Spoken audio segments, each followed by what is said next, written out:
and foremost, I shall welcome Paul McCarry to come in to say a few words of introduction and welcome. Paul McCarry is the Head of Planning and Economy. Thanks, Paul. Thanks, Mary. Good morning, everyone, and welcome to this year's forum. I think first and foremost, it's important to recognise that while I'm going to speak to you for a short while, and I'm going to try and keep it as brief as possible, given we've got quite a busy agenda. It's important to recognise the effort that goes in across the service and pulling the agenda together and making sure that we have a jam-packed day so that you get the most out of it. So a big thanks to Kath and the rest of the team for pulling together the agenda today and organising today's forum. I think reflecting on where we are in the year, I think it's safe to say we're not perfect, but we're definitely getting better. Having looked over our performance and compared our performance to where we were last year to where we are now, we're most definitely in a much more positive position from the development management side. The timescale for determining applications is reducing. The number of applications being approved remains high, at 97 to 98% the number of applications submitted overall. From a planning perspective, if we look at the local development plan, we're making steady progress and against our development plan scheme. And Piers is going to speak to you in detail about where we are in the process and equally what the next stages are as we move through evidence report, gate check, and then on to call for ideas. And in addition to that, we're going to have sessions this morning from building standards and from our natural heritage team. And I think when you look at the period of legislative change we've been in from a planning perspective, the introduction of MPF4, some of the policy challenges that you have in terms of how you overcome them, but equally the policy challenges we have in terms of how we interpret, evaluate, and give weight to the policies.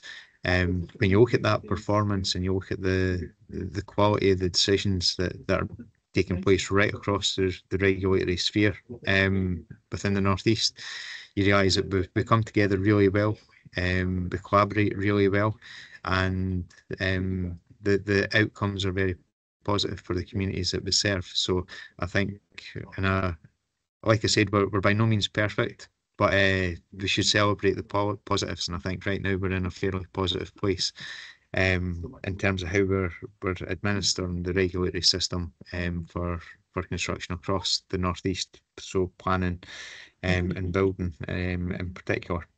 I suppose I want to touch on certain aspects of planning, and again, the team will probably discuss that with you, but before I conclude, what we're seeing right now in terms of the council, you'll see that we are engaging with our communities on our budget position, and I think it's quite clear we have a deficit in our budget. However, as a progressive planning service and progressive building standards service, we've introduced full cost recovery models, and we recognise the importance of delivering that high quality service to the sector. And in doing so, we maintain, we retain, we protect, and we create new jobs. We create vibrancy within our town centres, and we create a prosperous economy and a prosperous Aberdeenshire by delivering that high quality service. So while the council does have some budget challenges to overcome, I think it's important that we reflect upon the fact that we can't deliver our services unless we're resourced to be able to do so. And so it's important to reflect on the innovation shown right across the service in terms of how we staff and resource ourselves to continue to deliver that high quality service. Admittedly, some of the challenges that we do have are with consultees to both the planning and the building standards services. However, we are working with them to overcome those challenges so we can get back to improving the timescale for determination of the applications, but equally making sure that we have the resources in-house and on the ground to be able to support the functions that we deliver and support you in how you deliver your commitments to your clients. I think economically, Aberdeenshire's in a really strong position, and you might wonder why this is an agents forum. Why am I speaking about the Aberdeenshire economy? But it's important to reflect on the contribution that you make, your clients make, in terms of investing in delivering development across Aberdeenshire, but equally the role that we play in being able to determine these applications timely. That plays an enormous role, not only in the quality of the environment that we're creating for our citizens, but also in creating that prosperity that continues to grow within Aberdeenshire as our economy grows. So I'm going to leave it there.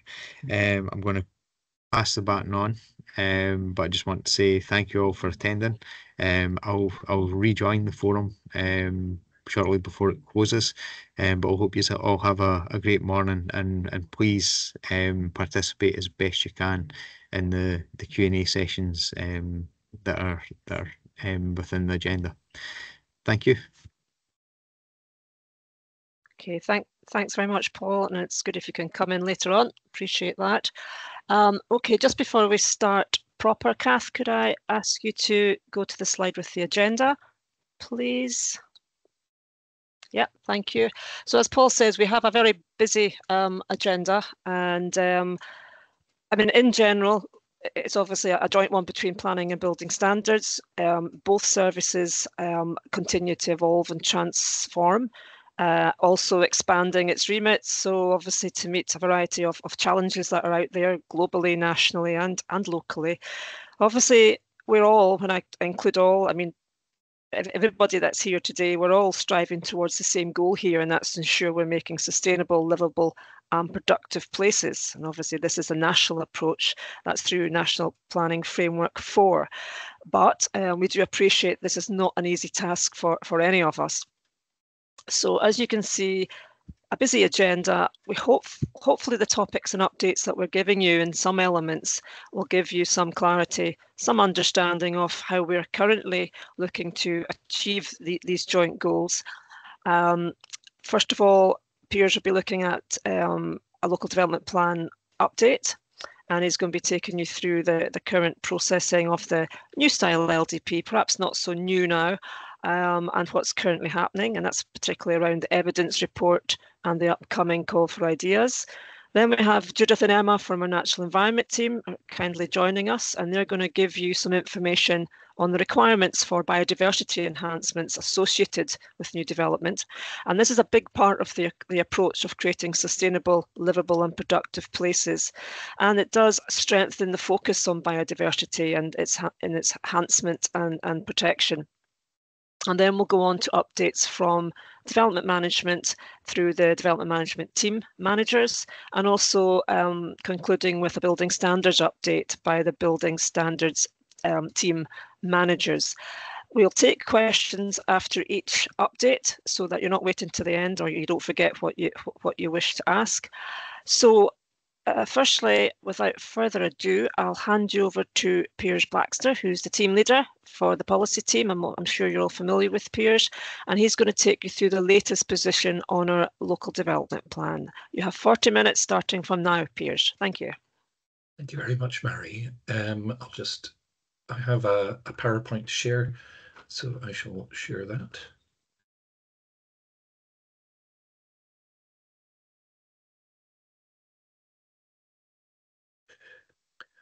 First of all, Mary says I need no introduction. So yes, I'm Piers Blackster. I'm the team leader for the planning policy team. I have the responsibility of taking forward the production of the local development plan for Aberdeenshire Council. I'm supported by a team of 7 members of staff in that endeavour. What I'd like to talk to you about this morning is the past, present and future as it stands at the moment for the local development plan. In terms of the past, I think the past reflects the progress we've been making on the topic papers.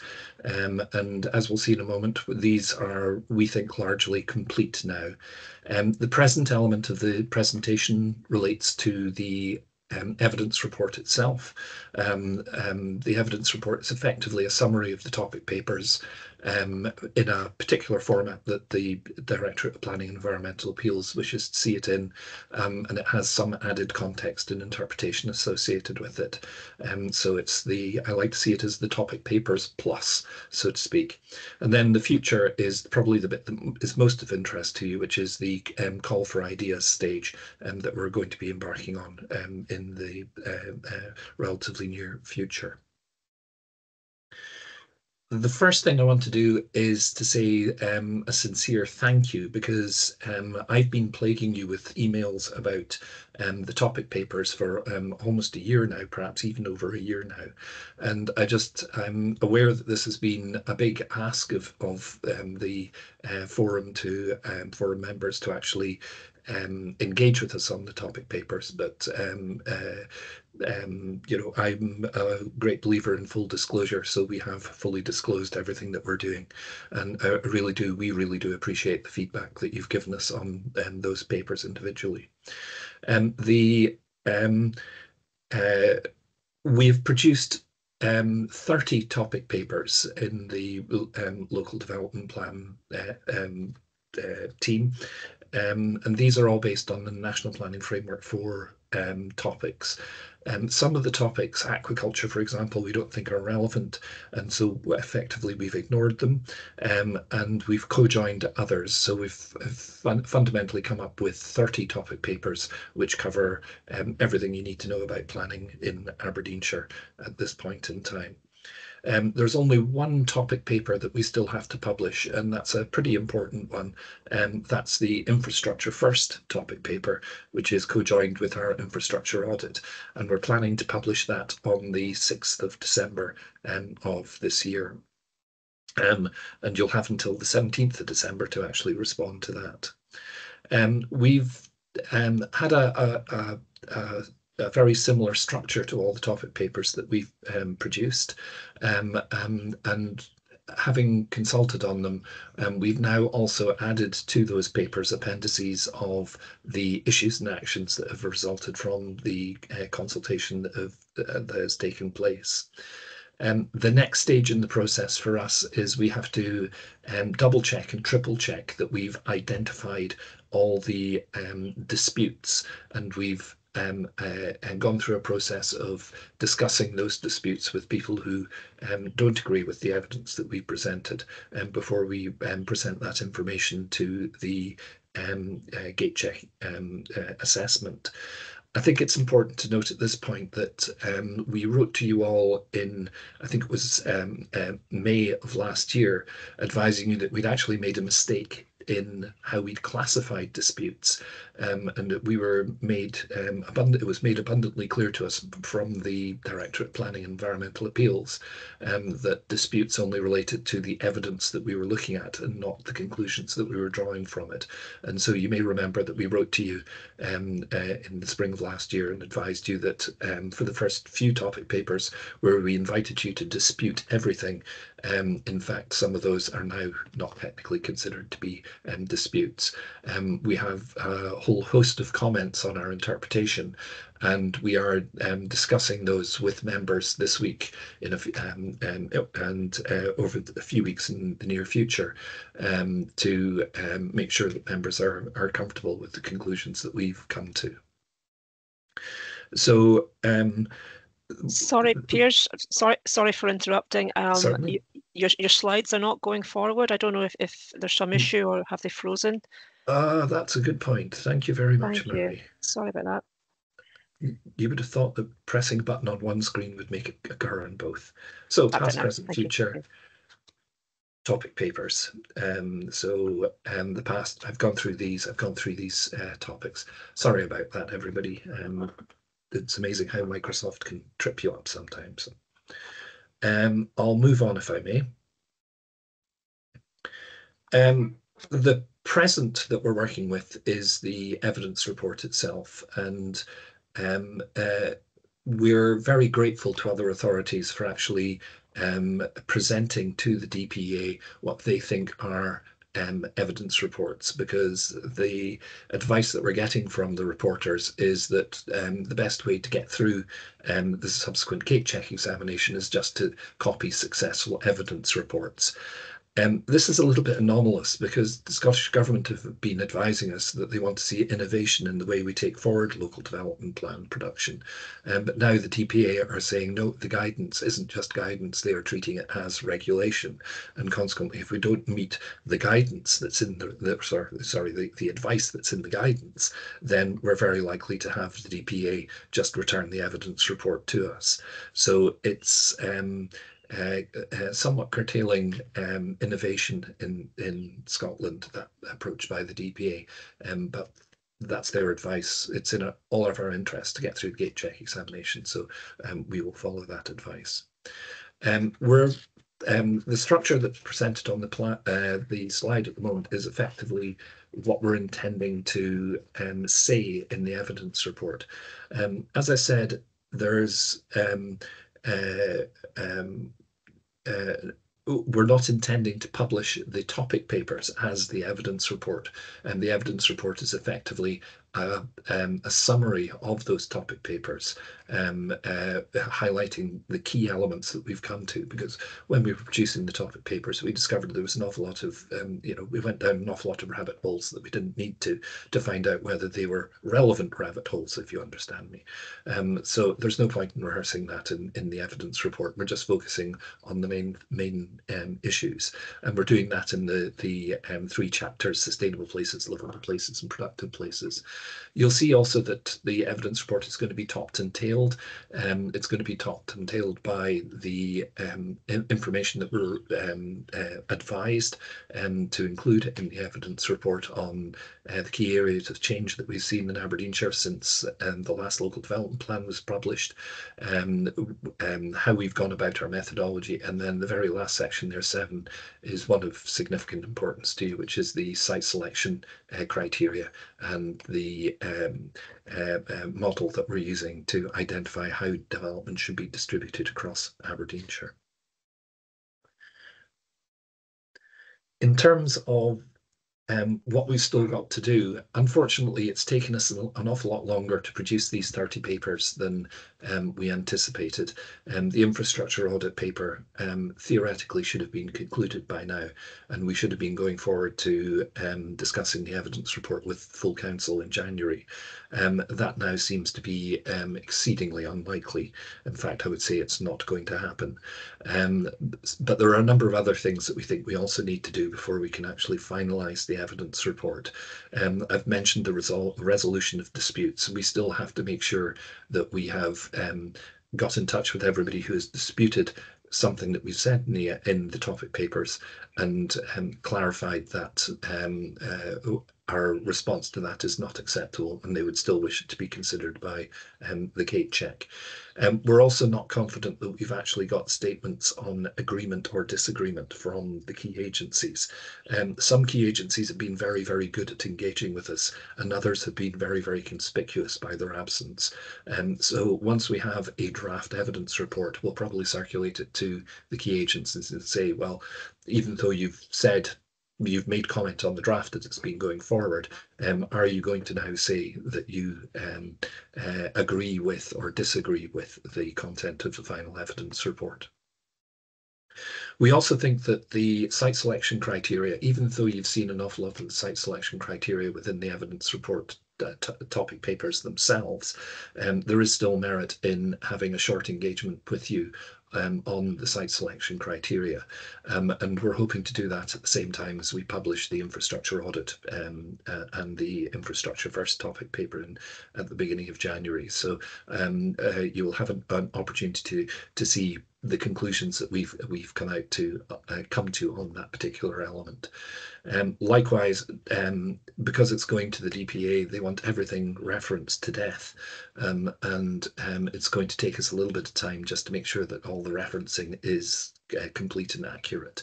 And then the final hurdle that we've got is if we're missing the January meeting of full council, there may be issues with actually having the availability of full council to actually attend to this matter. Clearly, the evidence report has to be approved by full council before it can be submitted for the gate check appraisal. So moving on to the future, the call for ideas is it's not technically the next step of the plan, and theoretically the gate check is the next stage, but I'm not sure how much the gate check is actually going to affect you as agents. Given by what we've seen from other gate checks that have been taking place, there doesn't seem to be that much dialogue with people who have engaged with other authorities on the evidence report. But the call for ideas, I think we can, I would very much like to start the whole call for ideas stage as early as possible. We see the call for ideas as being made up of two parts. One is the community ideas. Community ideas are probably going to be more aspiration than anything else, and we think that those will probably influence the vision that we present for different areas, different communities, different settlements. But then there's the nuts and bolts of the development plan, the development bids that come in. And so we're very keen that the developer bids reflect realistic opportunities for where development could take place. We think that there is very much a need for a technical assessment of the bids that have come in that context. And when we receive the bids from you, we will apply the site selection criteria that we're articulating in the evidence report to those bids. So you'll have an early sight of what those criteria are when we undertake the consultation.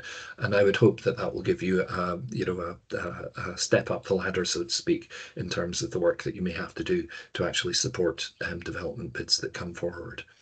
The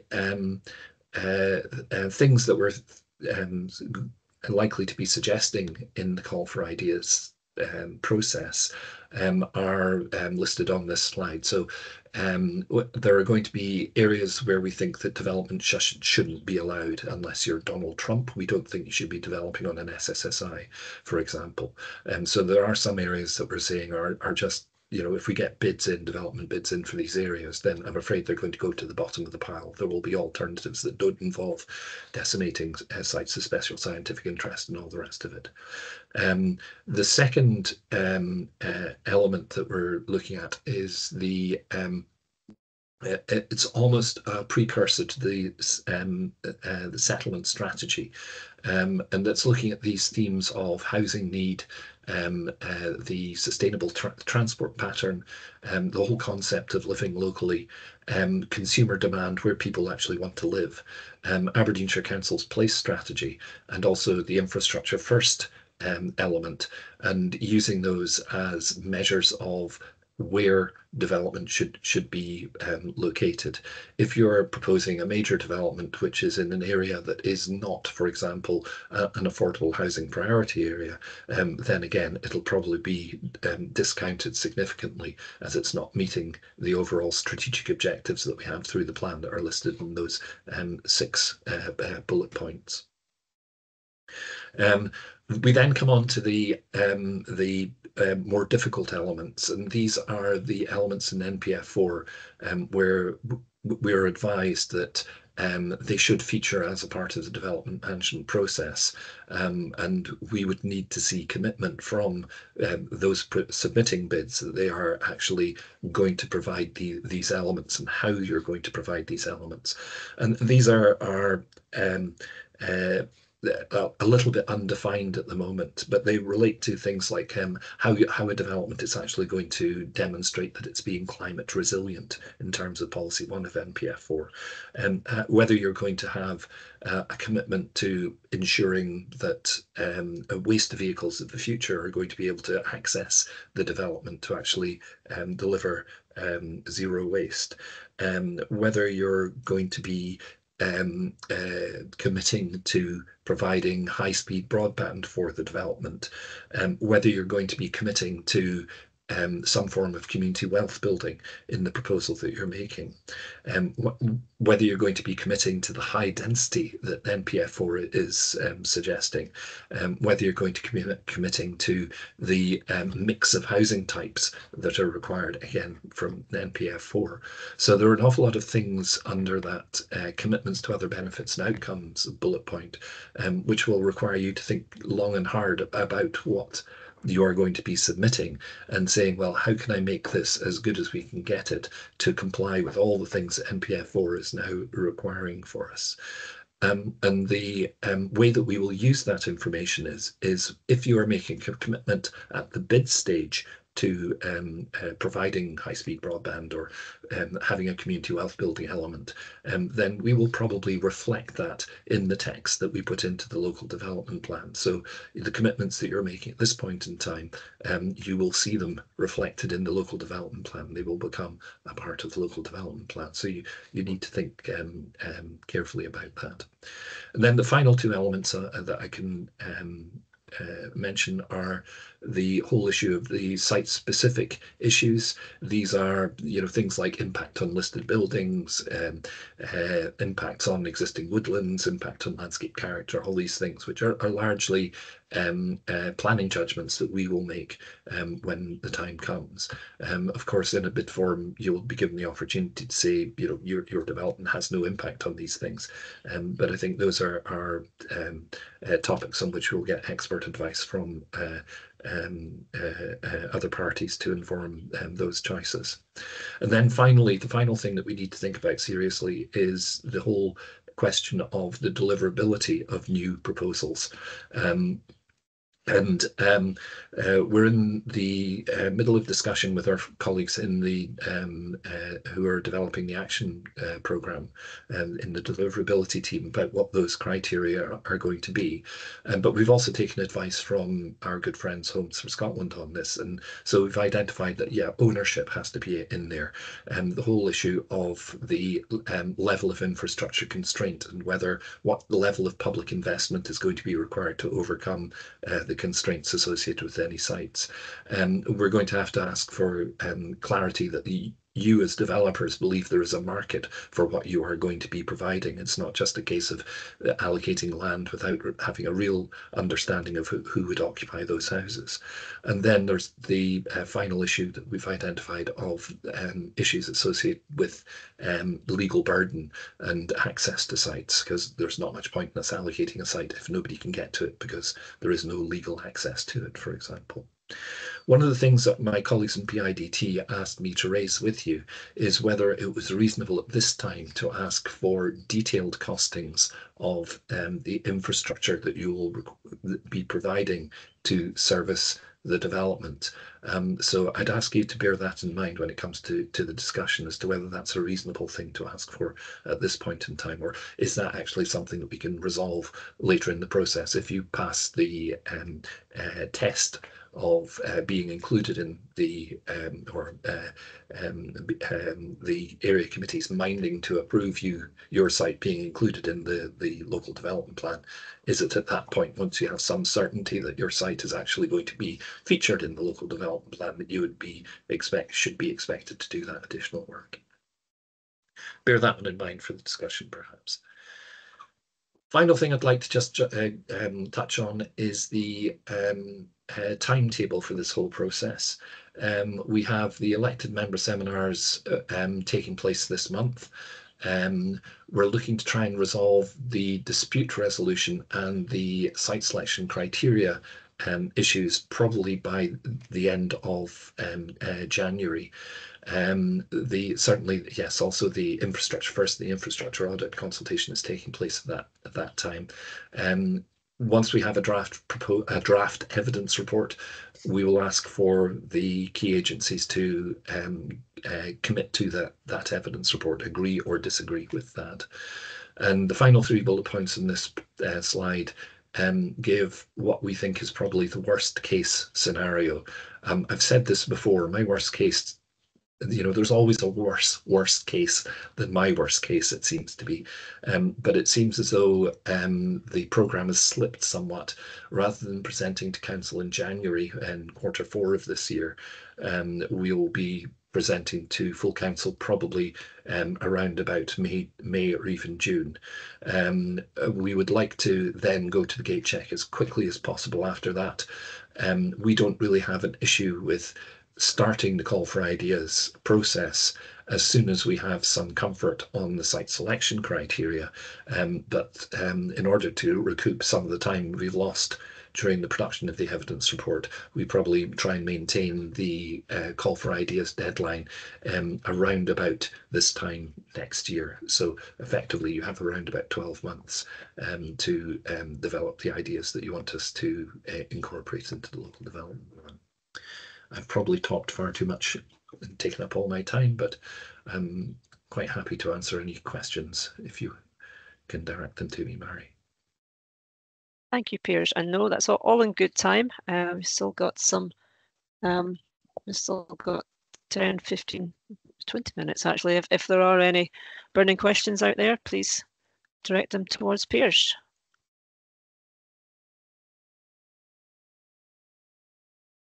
Appreciating it's a lot of information and quite probably fair to say, Piers, quite a complex process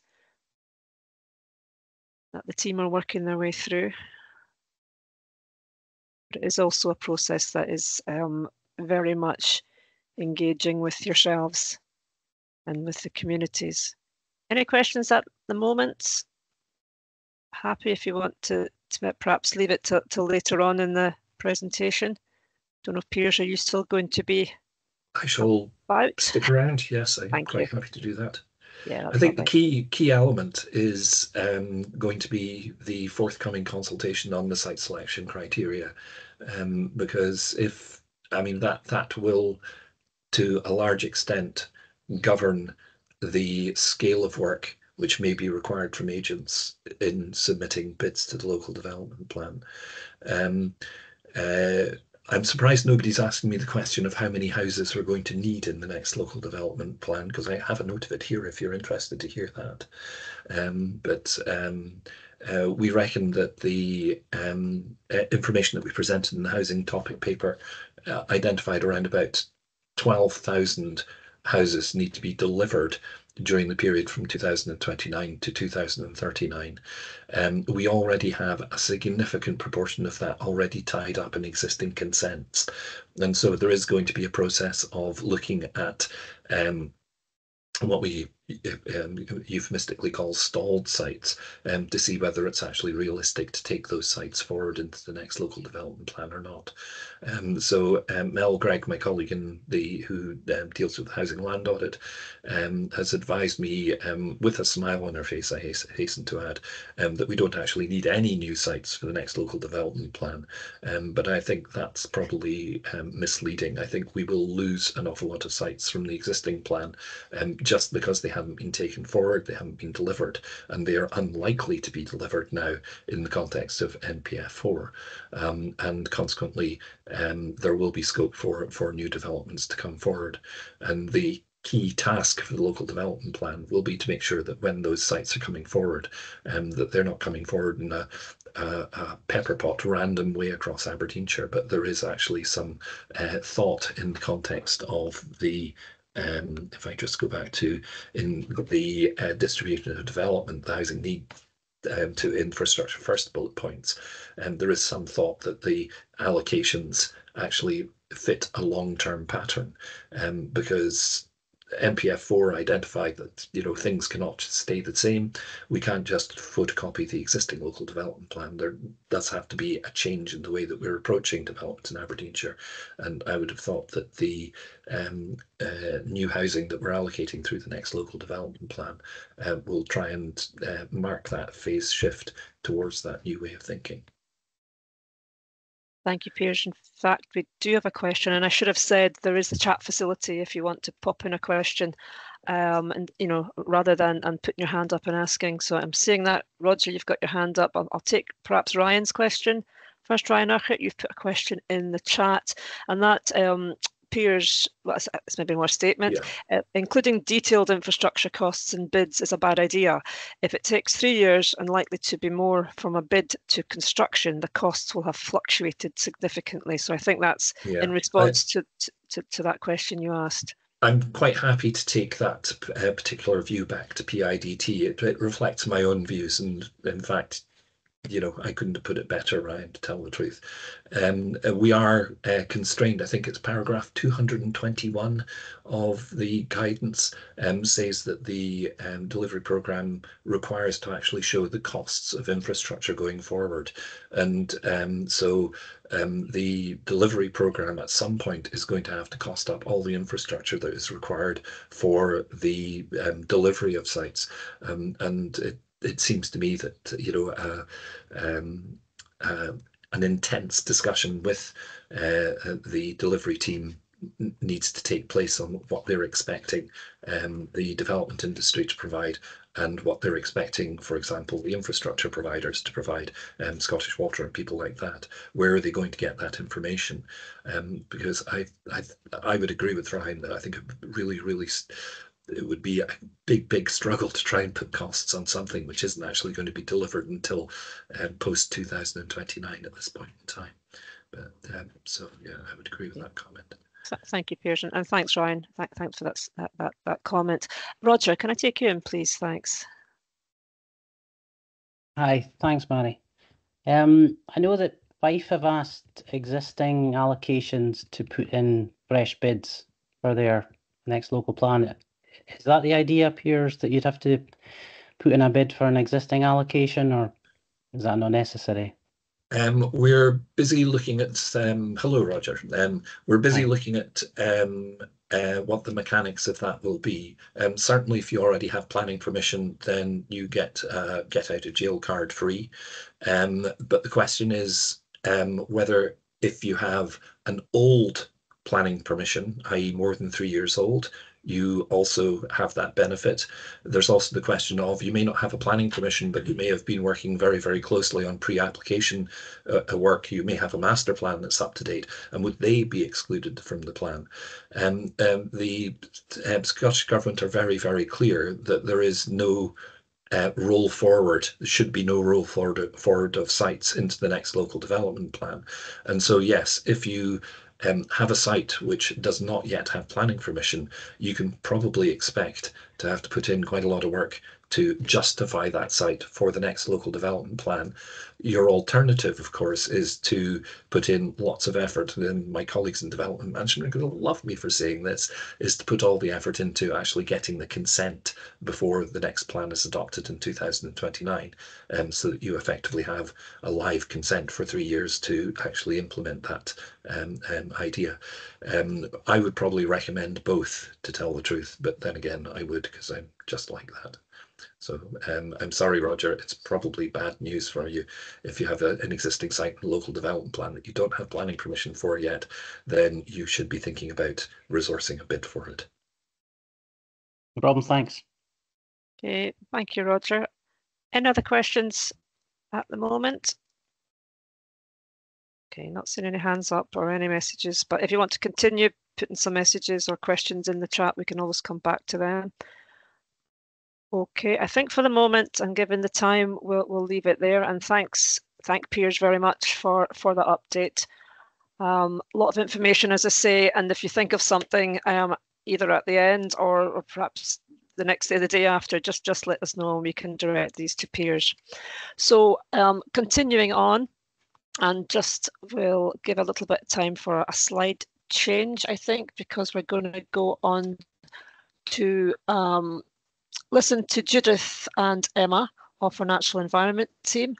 They're looking at biodiversity, what you need to be aware of with regards to the proposed developments. So I'll hand you over to both Judith and Emma for their presentation. Thank you.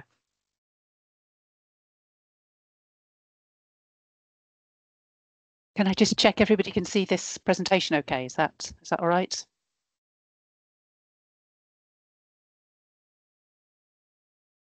Yes, Yeah. I can see you, Yeah, Judith. brilliant. Yes. Thanks very much. Okay, so thanks. Great to have an opportunity to come and talk to you today. Just to clarify, it's not Emma Williams that's talking with me today. It's Eleanor Munro, who's another colleague from the Natural Environment team. Okay, so we're wanting to talk to you today about biodiversity enhancement in particular. So just to recap what we're going to cover, we're going to talk just briefly about what biodiversity it is, why it's important we consider it through the planning process. NPF4 has already been mentioned several times today, but just to discuss what the new policy drivers for this are, what guidance is available, both from Scottish Government and from ourselves in Aberdeenshire to provide clarity on how we're going to deal with this. And then we'll go on to talk about different scales of development, and I will focus a bit on the kind of larger scale development and how we intend to address this through those types of development. And then I'll hand over to Eleanor, who will look at the kind of smaller scale development, the sort of 10 houses or fewer, and talk about some new guidance that we're working on to address biodiversity enhancement in those sites. Okay, so basically biodiversity is simply all living things, the natural areas around us and all the plants and animals living in them. There's a very well documented biodiversity crisis as well as a climate crisis. Obviously, there's very many reasons for that, but urbanisation is one of them. Obviously, if we build on habitats, we lose them. And the sites roundabout development sites often end up being a little bit degraded.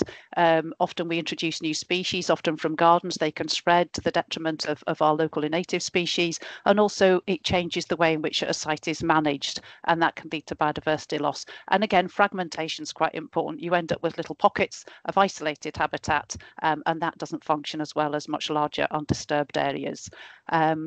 Obviously, climate change is putting further pressure on biodiversity, and all of this is very well documented in these State of Nature reports. They come out every 4 or 5 years or so, and there's lots of facts and figures I could quote to you from them. But I think basically it's important to say that a lot of species are restricting in range. They're not found in as many areas as they used to be, and the numbers are declining. Obviously, 1 or 2 things are doing quite well out of a warming climate, but on the whole, it's a picture of decline.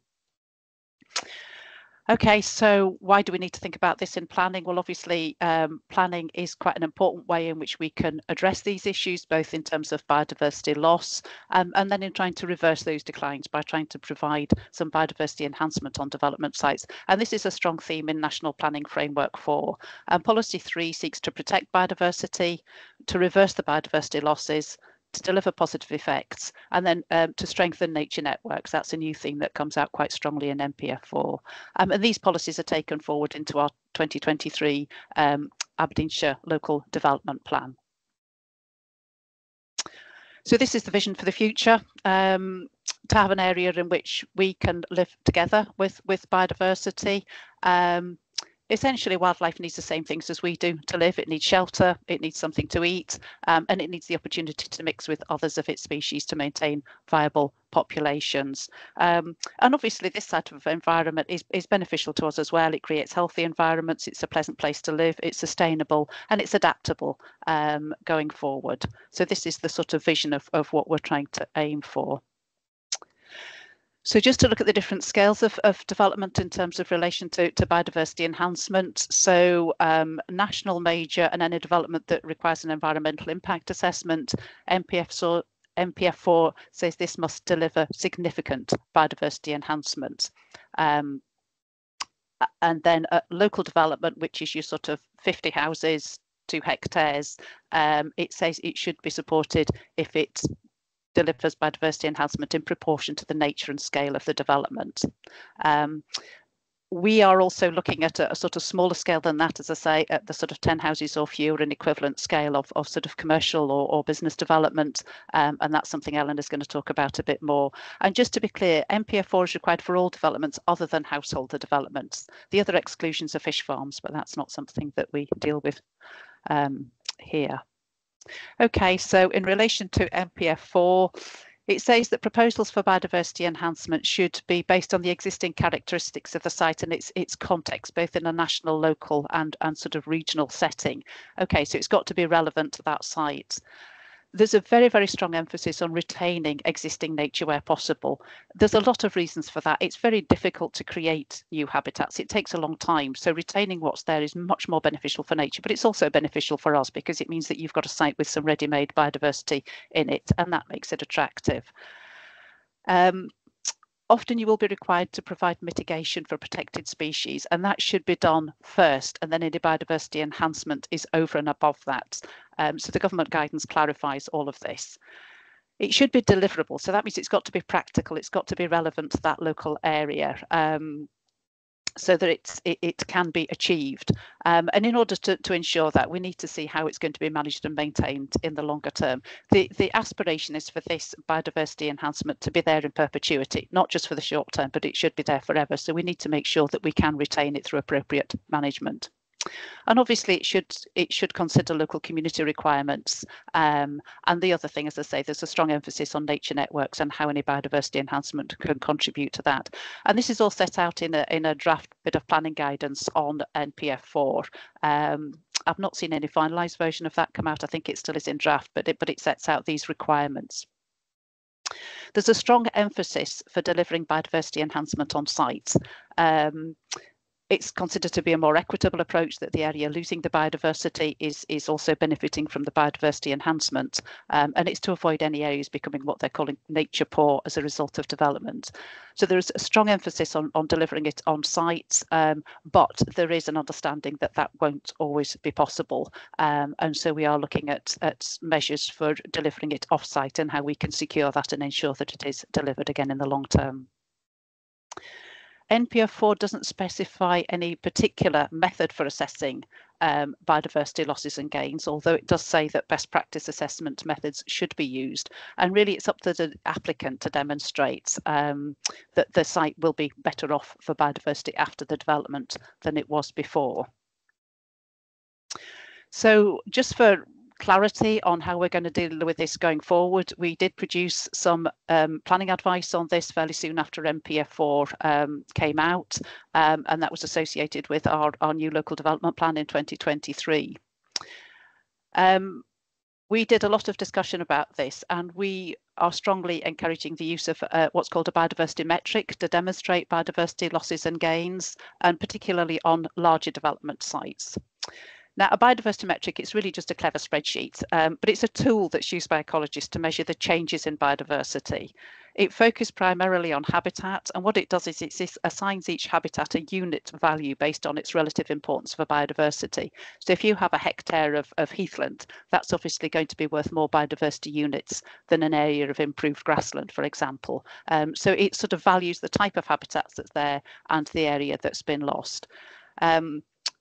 The benefits we feel of using the metric are that it provides a consistent approach across both sites and across developers. So we're all working along the same lines, we're all working to the same values. It's very clear how you can demonstrate an overall biodiversity enhancement if you use the metric, and I'll talk a little bit more about it on the next slide. But we feel it provides clarity, and also for you, it gives clarity at the outset what's required of you. So what it would do is calculate a number of biodiversity units being lost, and then you know from a very early stage what you have to deliver the required amount of biodiversity enhancement. There is a statutory biodiversity metric that was developed for use in England, where this is a mandatory requirement that you use this metric. It is broadly suitable for use in Scotland. There are 1 or 2 habitats it doesn't cover, but it's things like maca grasslands. Scots pinewood doesn't get fairly evaluated in it because that's not a habitat that's really present in England. But broadly, for the majority of developments that we're working on in North East Scotland, it works perfectly well. The majority of the time we're developing on agricultural land, and it works perfectly well for that. Initially, Scottish Government said they didn't want the use of complex metrics, but they've done a lot of consultation and they have decided now that it would be useful to have a metric adapted for use in Scotland, and they've asked NatureScot to work on that. So that's a work in progress at the moment. I'm not quite sure what the timescales are, but I think it will be some time before that becomes available. So at the moment, we are encouraging the use of that available metric that was designed for England. But as I say, it does work pretty well in North East Scotland. Okay, so what information are we looking for you to submit for these larger scale development sites? you know, it's normal to do baseline ecological surveys and protected species surveys, so that would be undertaken as normal. And then your ecological team would use the information in that baseline ecological survey to feed into this metric, which, as I say, is just a glorified spreadsheet, and that would calculate a number of biodiversity units on the development site.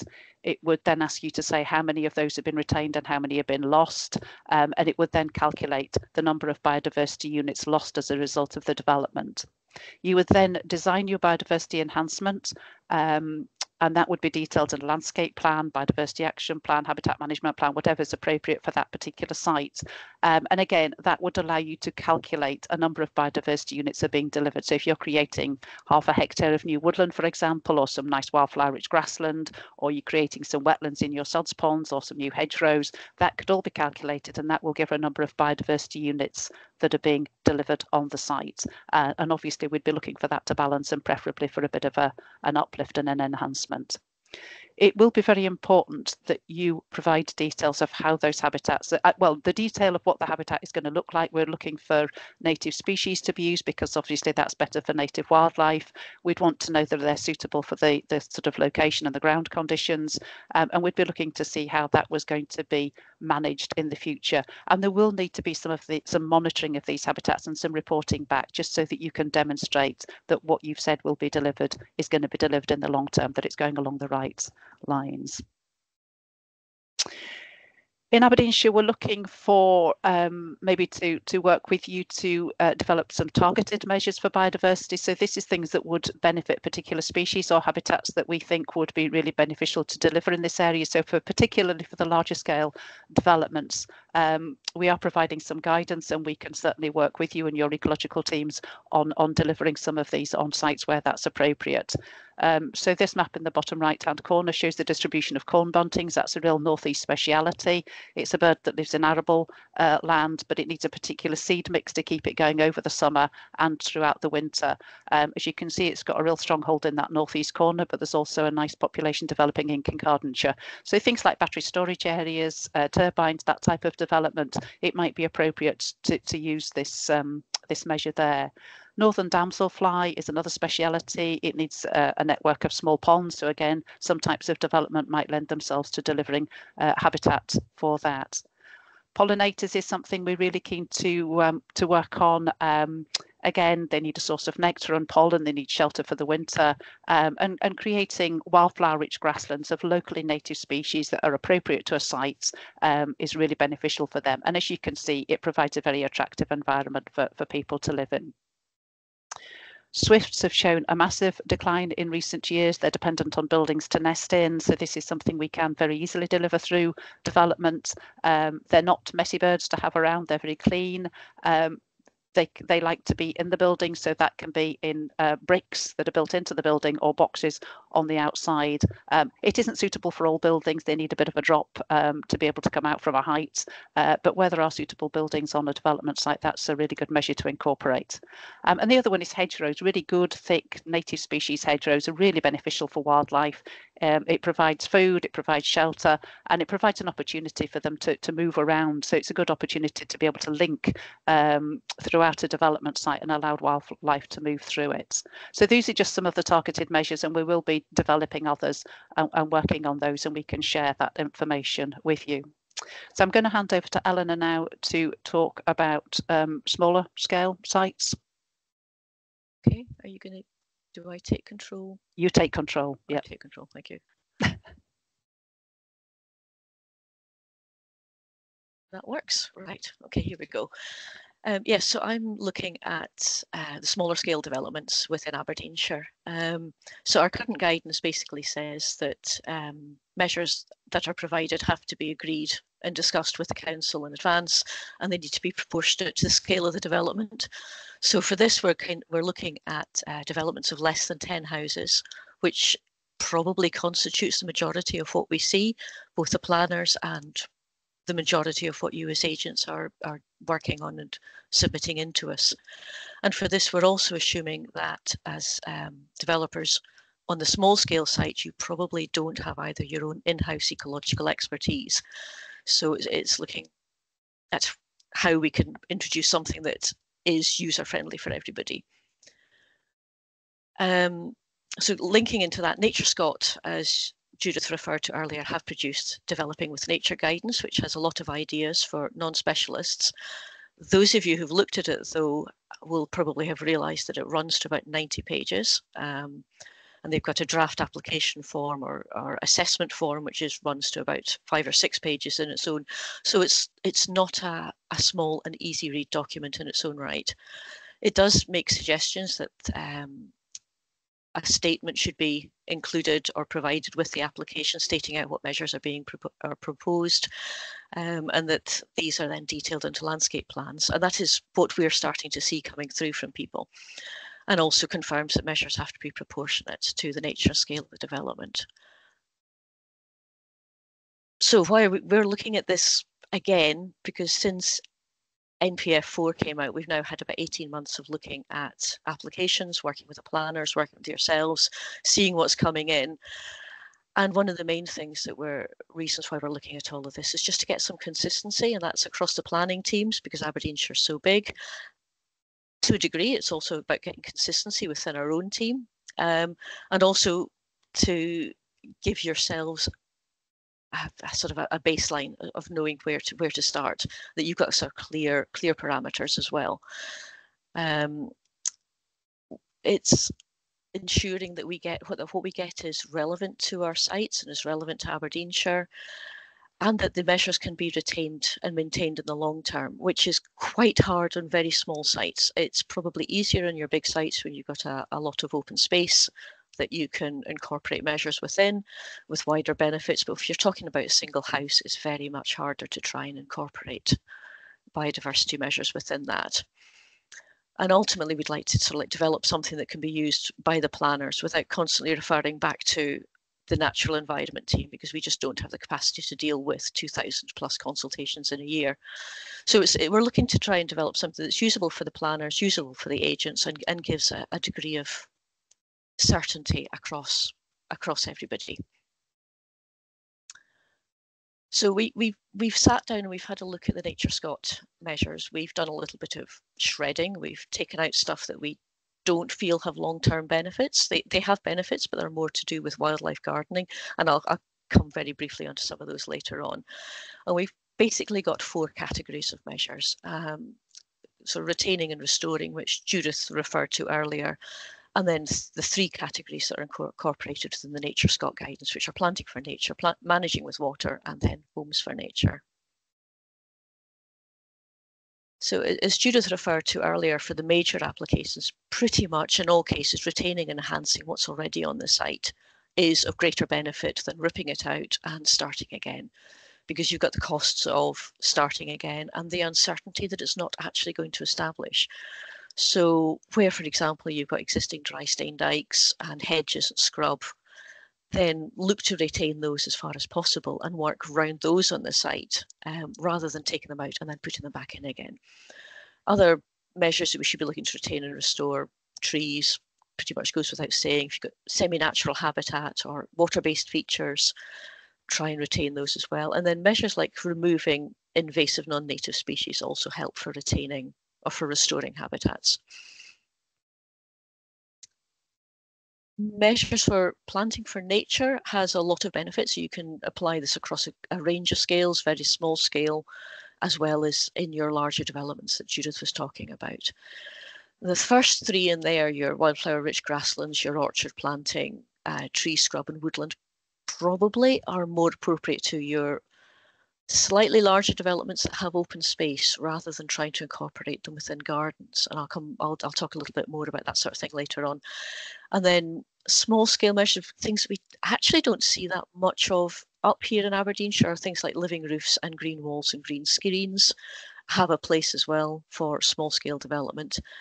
And then your hedging can be scaled down. Judith was referring to it earlier for your major developments, but can also be scaled down to your smaller scale development, so you still get the benefits of your native hedging.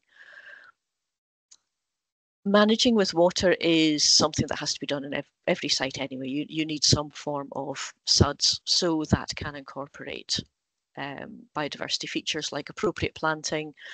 You can include ponds for wildlife. Rain gardens is a feature that we don't see a great deal of, and that again is something that could be scalable from very small development single houses up to your major developments as well. And then obviously if you've got rivers and burns nearby, that you can do works to enhance your buffer strips.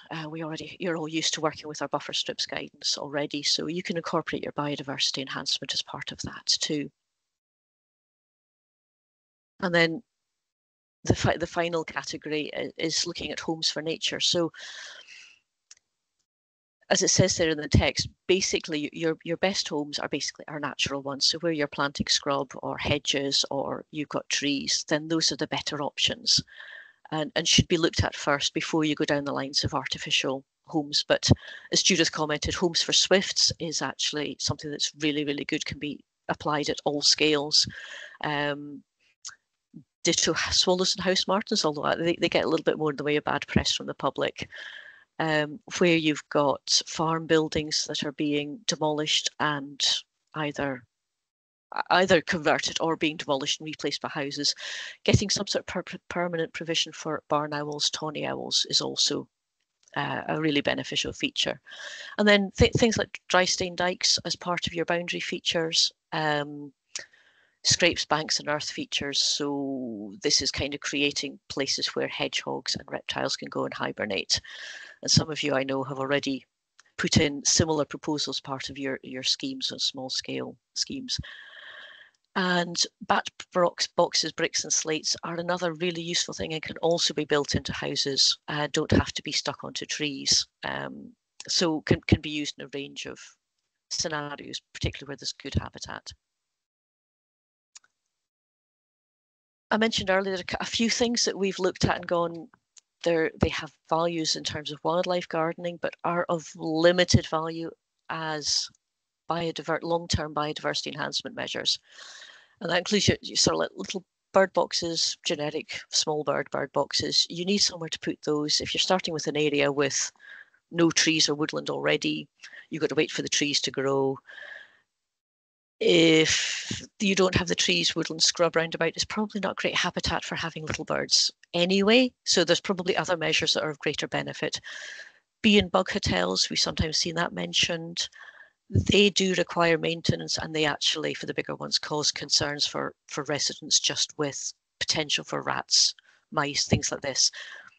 They are a concern. Log and leaf piles just needs a very strong wind and they disappear. Hedgehog boxes are probably similar to the bird boxes as terms of being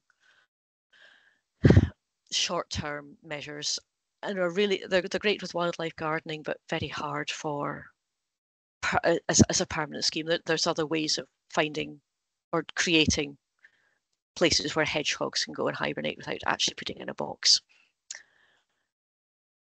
So, as I said, we've started looking at trying to develop some sort of small scale guidance. We would like it to be non-technical, aimed at basically with an assumption that there is little ecological knowledge so that it can be used by anybody. Every time we've looked at this, we've probably come up with more questions we have answered. One of this is amongst these. In this slide, we've got things like proportionality. How do we measure it? How do we scale it up, say, from 1 house to 9 houses?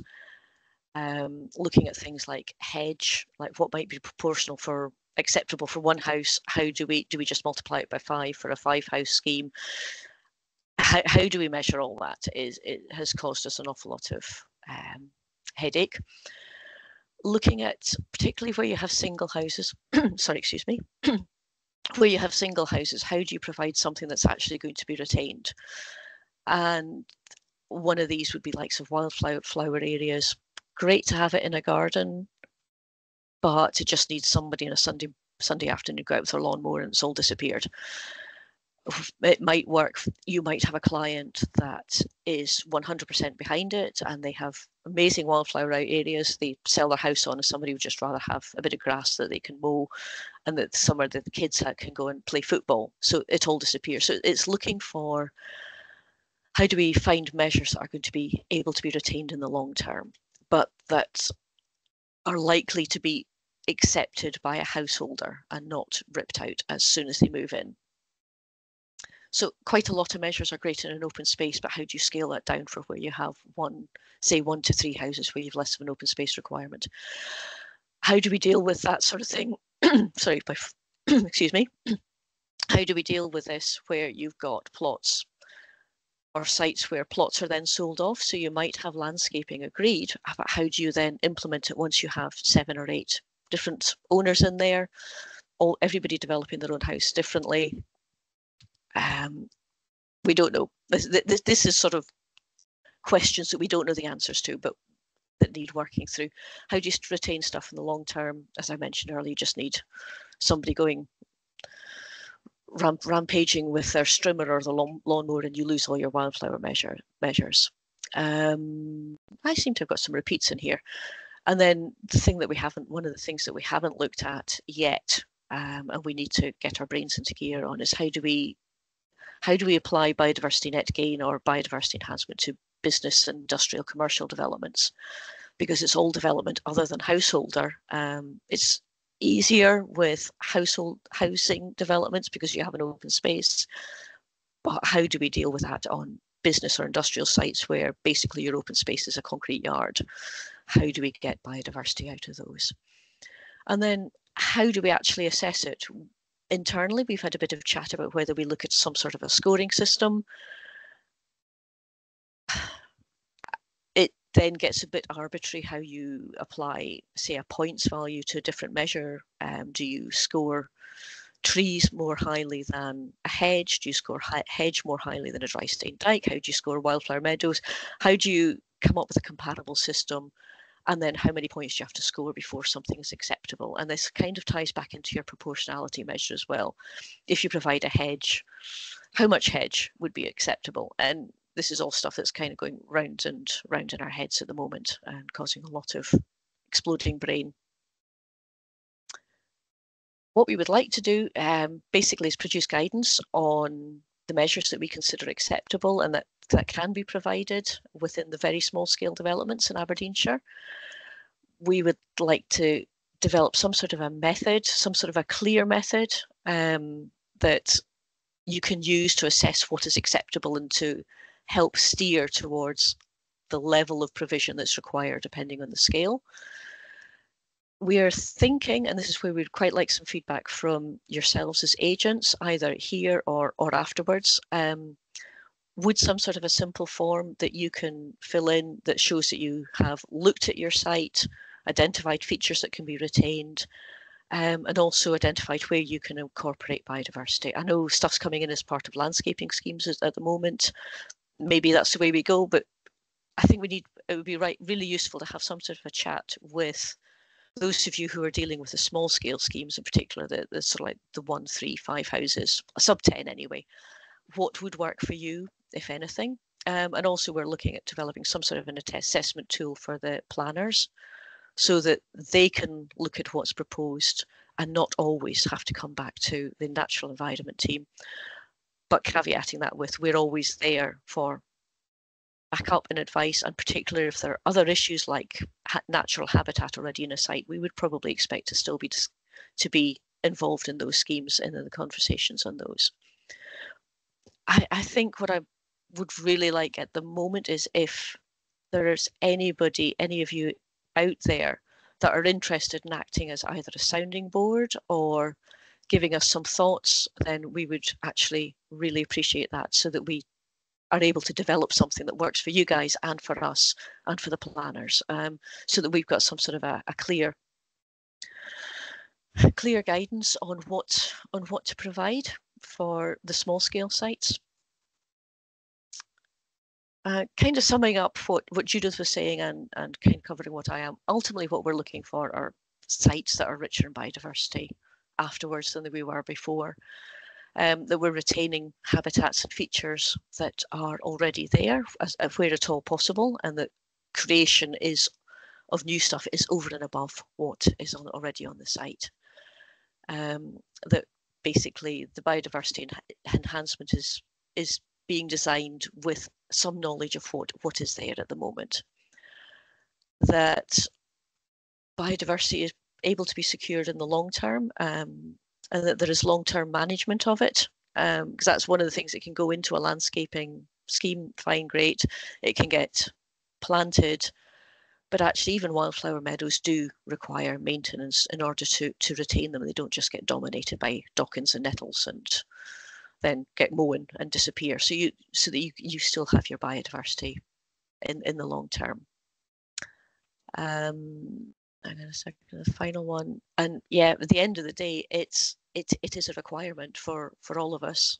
We've been working in a bit of a vacuum recently, or basically since NPF 4 came out, because we haven't had any guidance. So we need to find some way of moving forward. And at the moment, the metric is one way for the larger scale sites, and for the smaller scale ones, we need to develop something internally.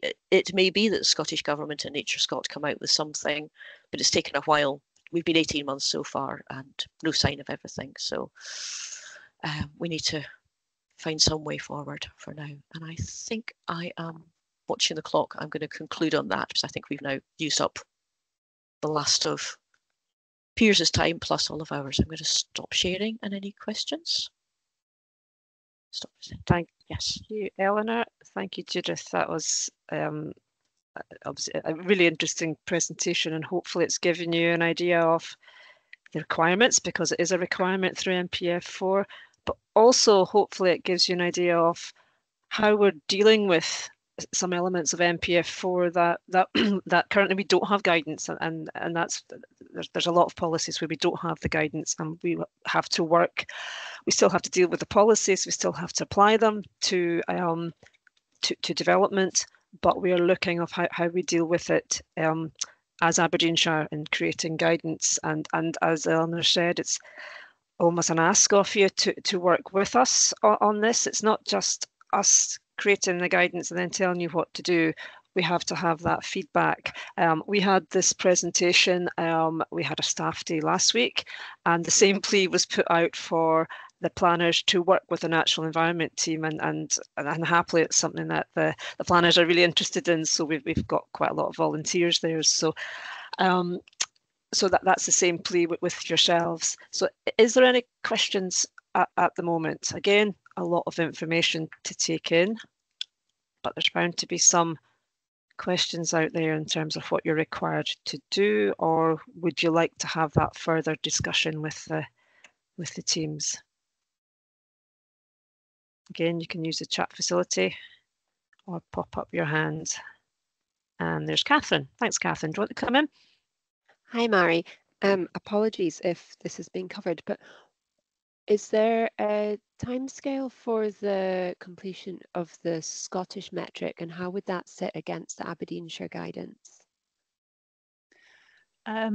Hi, I can maybe tackle that. So there was some talk initially about there being a draft version of the Scottish metric out by the end of this year, but I do understand there are some delays, and I think it would have to go through a bit of a consultation process following that. So I think it's at least several months away. Obviously, if that Scottish metric becomes available, we will review our guidance. So really, we're encouraging the use of the sort of statutory biodiversity metric that was developed in England in that vacuum. And obviously, as Eleanor says, working on some sort of small sites guidance. If something comes out of Scottish Government, absolutely, we would review our guidance in line with that. Thank you. Thanks, Catherine. Alistair, is it? You've asked in the chat if it could be possible to get the copy of Eleanor's presentation. Absolutely, this presentation will be sent out to you all as a package of information. So again, you might want to digest everything that's been said, and then again have a look at the slides. But also we are recording this, so you'll get access to that as well. So it may be something you want to take away, have a think about, and come back to us.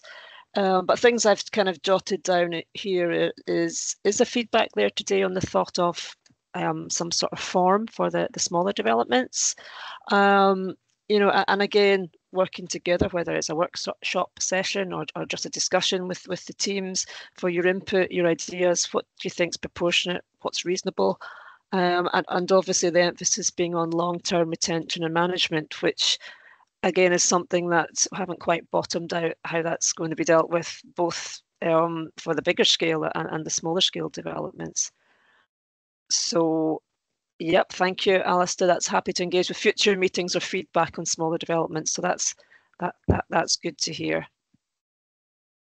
Yep. Okay. If there's nothing else, I'll maybe ask Judith and Eleanor. This will be something that we can pick up afterwards, and perhaps get that feedback, and perhaps whether we're arranging some sessions or have a think about how we can further engage with everybody here, all the agents. Is that the kind of idea that would be useful for you? Yes, it would be actually. Yeah, thanks, Mary. Okay, so I'll thank Judith and Eleanor for that presentation for the moment. There's more to come. So, and again, if you've got any questions, just put them in the chat or send them later on, and we'll give you information on how you can do that. We're very good with time at the minute, so we thank the last 3 presenters for keeping on time. So the pressure's on the development management team here to keep that going. So thank you, Kath. You've got the slide up there. So we're continuing with the development management update. So I'll kick this off. So basically what we're going to do, next slide, Kath, if you don't mind, thanks. We've got some updates of what we consider to be important for you, as both from continuing our working relationship with you, and that's thinking about the common goal that was indicated earlier in terms of the types of places we want to create.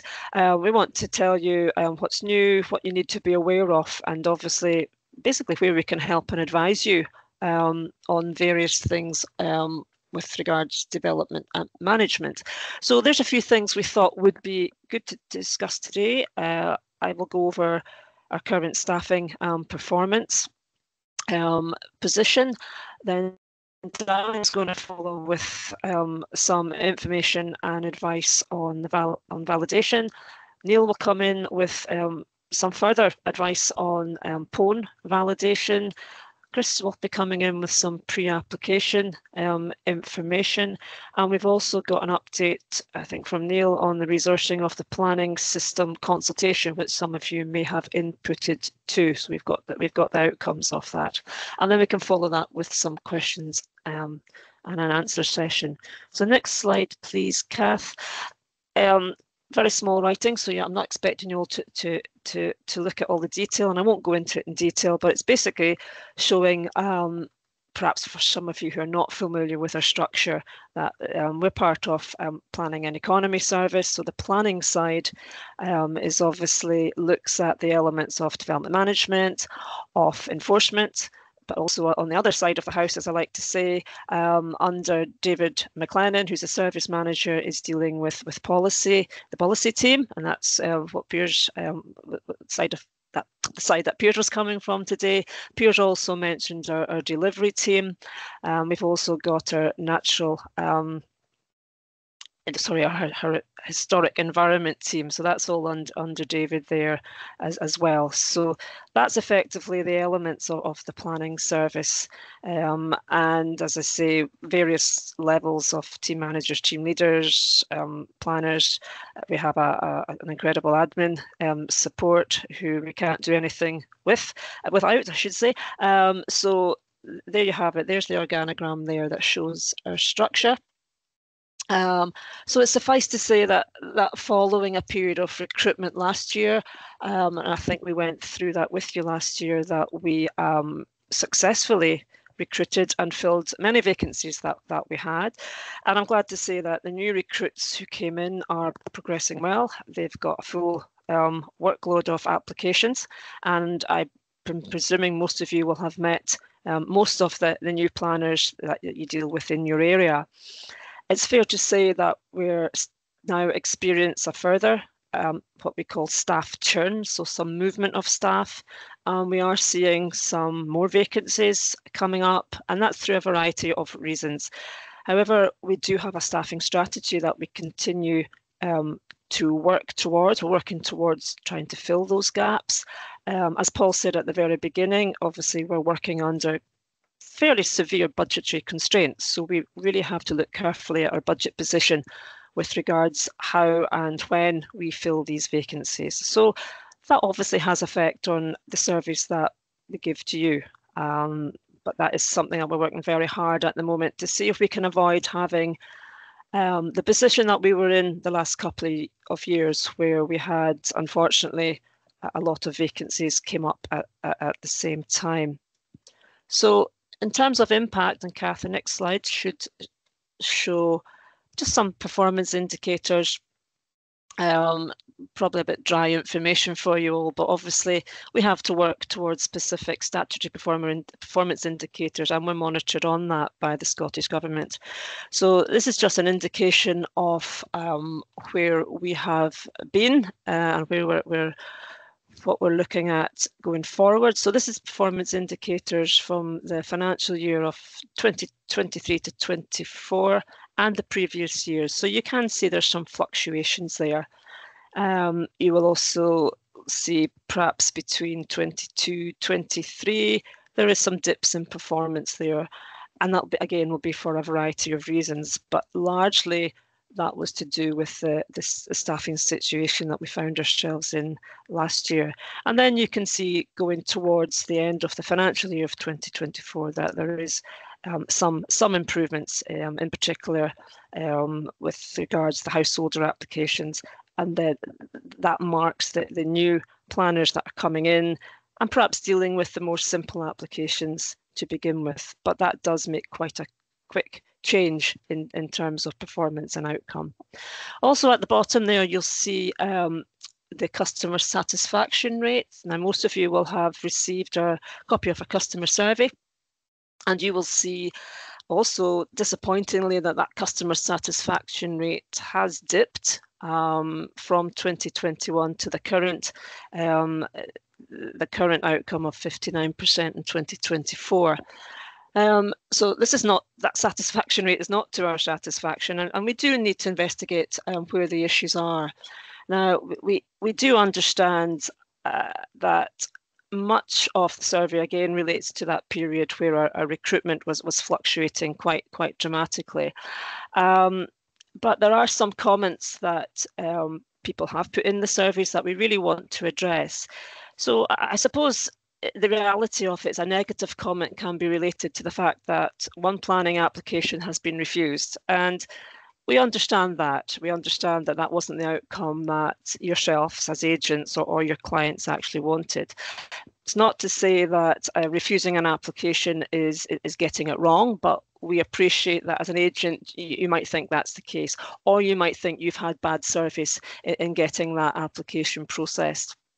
However, we're currently in the process of reviewing the surveys. We're trying to work out where there are genuine issues that we do need to address. And we have a full programme of continuous improvement that customer survey feeds in. Now, I appreciate this is an anonymous survey, and for data protection it has to be, but I will give thanks to some of you who have added your names or given us clues as to what application that you're making comment on. And that's actually really useful for us, because that makes it easier for us to investigate what the issues are, and potentially if we can make contact to discuss the issues raised. Now, as I say, not everyone will want to identify themselves, and that's absolutely fine. But you will maybe want to put a negative comment, which obviously is not absolutely fine, but we appreciate that's your thoughts. And as I say, if there's genuine issues there that we need to address, we really want to do that. But just to let you know, if you're really unhappy with the service and maybe something you didn't want to put in the survey, please do contact us. You know, we are happy to have that discussion and to see if we can address some of the issues that you're experiencing, which are perhaps not acceptable. So as I say, all the actions as a result of the customer survey, we will be posting that online once we've investigated, and we can indicate how we're going to address the particular issues. Slide 11, Kath. Thank you. And that's looking at our more up-to-date performance, and that's looking at the current financial year, the first 2 quarters. And notwithstanding some reappearance of vacancies, again, performance is showing a slight improvement. It's heading in a positive direction. as Paul started off, we're not perfect, and there's always an appetite to improve, and we'd like to work with you to ensure that we can improve if there are any issues that we need to address. So I would also add that that's perhaps not fully reflected in the performance indicators is the volume or the current volume of energy transmission applications that we're currently experiencing within the service. Now, you'll all be aware of potentially what's out there in Aberdeenshire. You'll all see on a daily basis, there's adverts in the papers for public consultations on overhead line transmission, battery storage systems, etc. So we do have an energy team that deals with the majority of the major and large scale applications, but there's also consultations under the Electricity Act, which also takes a huge resource in dealing with those. This is only going to increase, and that plus all the associated developments that we're expecting that will go along with all these developments. So, for example, the SSEN overhead transmission lines, we fully expect there'll be associated housing that will be required for workers coming into Aberdeenshire, and many other associated battery storage systems that go along with such major infrastructure. So again, it's just a pointer of the volume and resource, the volume of work and the resource that's going into that, which again does trickle into the area teams, and that's something that we're currently having to juggle with. So slide 12, Kath, thank you. So this one here just gives you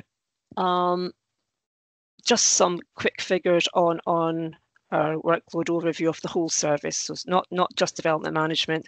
You can see we had 1,900 planning applications, but in addition to that, almost 1,000 pre-applications. And again, we thank you for engaging in the pre-application process, and Chris is going to deal with that a bit later on. But on top of all that, we have requests for permitted development. We have to work with our legal colleagues to ensure that there's appropriate legal agreements. Obviously, we've got a busy enforcement team, and all the work that goes into the local development plan, and the other teams that deal with the open space audits, the facilities monitoring. More visible work will be the participating in the Doors Open Day. And various other work that's going across the service. So that's just a snapshot of everything the service does. So busy is probably the way to explain it. Now, I will just quickly mention here, now you see in the last slide, the very last line there indicated that there was workload relating to the National Planning Improvement Framework. Now, this is a replacement for something you may be familiar with. This was the Planning Performance Framework, which was a statutory requirement from the government. As I said previously, the Scottish Government monitors our performance, and this is a way that they monitor our performance. Effectively, we have to create a report card on how we're dealing with performance. So this is now a new approach by the government. It's called the National Planning Improvement Framework. It's a new approach. It's more collaborative. It's more based on self-assessment. It includes working with partner authorities and carrying out peer reviews. So a lot of the work is done by the authorities themselves, and ultimately we report back to the government with an action and improvement plan. This year, we were part of the first cohort to pilot this new system, and we were partnered with the Scottish Border Council. So we've had a lot of engagement with them. Very interesting engagement. We found out things that they do. We've swapped ideas. We've benchmarked with them. And we had 2 sessions with them in terms of their peer review. Now, some of you out there participated as stakeholders within that review, and we thank you very much for that. And that's the whole part of the new process is all about collaboration, engaging with stakeholders. We had agents there, we had councillors, we had community councillors. So we had a whole variety of stakeholders that took part in that peer review. So currently we're working on finalising our action and improvement plan, and that ultimately will go to the Scottish Government, it will go to your chief executives, and it will be published for you all to have a look at online. So while it's maybe something that doesn't resonate with you, I would urge you to have a look at that once it's published, because you may be asked to participate that in years to come, which hopefully those of you who did participate, you found it useful. So the next slide, Kath, and this is just really an overview of the framework. It's based on various attributes, looking at how we perform in terms of people, in terms of our skills resources. Have we got a healthy culture in terms of providing the service? What tools do we use in providing that service to the customer? Do we make best use of the digital technology, for example, and how have we an effective decision-making process and scheme of governance? In terms of engagement, do we have good customer care, and do we have good levels of engagement? And then lastly, it's, as you'd expect, the attribute of place and whether or not what we do supports that delivery of sustainable, livable and productive places. And do we support the delivery of consented development as a service while working with the stakeholders like yourselves? And the next slide, Kath, thank you.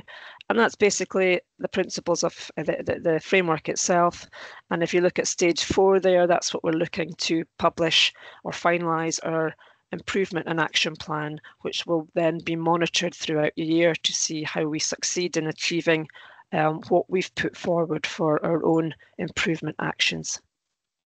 And the next slide, Kath. Okay, so that's it all from me. I shall now pass you on to Darren, who's a team manager for Martin in the Buchan area, and he's going to discuss the validation process. Thanks, Darren. Okay, thank you, Mary. Good morning, all. Before starting in earnest, I wanted to reiterate the offer made at previous forums that, firstly, if you've any concerns over validation or inconsistent validation, speak to a team manager, please. But also, as importantly, as we're always looking to update and improve, if you've any comments or any suggestions on improving validation, please let us know, either today or in the future. So hopefully we all know the key criteria for the validation of applications, which is derived from the development management regulations. So that's the key part of it all, the key part being it's set out in regulations, so it's not just Aberdeenshire in isolation who have arrived at this criteria. A brief recap. A summary of what we need to validate an application for planning permission is a completed form with the relevant certificates and notifications signed, the relevant fee, and I suppose this is the crucial bit, plans and drawings as necessary to describe the development. Our 2022 validation guidance, which is version 2, is online, but we can provide this after this session. It's our interpretation of the National HOPS validation guidance, as you will know, and some of you may have contributed towards version 2 of this guidance and made some invaluable suggestions as to how we can enhance it from version 1. And again, as I said, we'd welcome you doing so. We further consider it important to have this guidance in place as it provides a platform for consistent validation across all teams. It also provides a complete picture for any neighbours, which may avoid representations being received and therefore triggering applications going to local members or committees.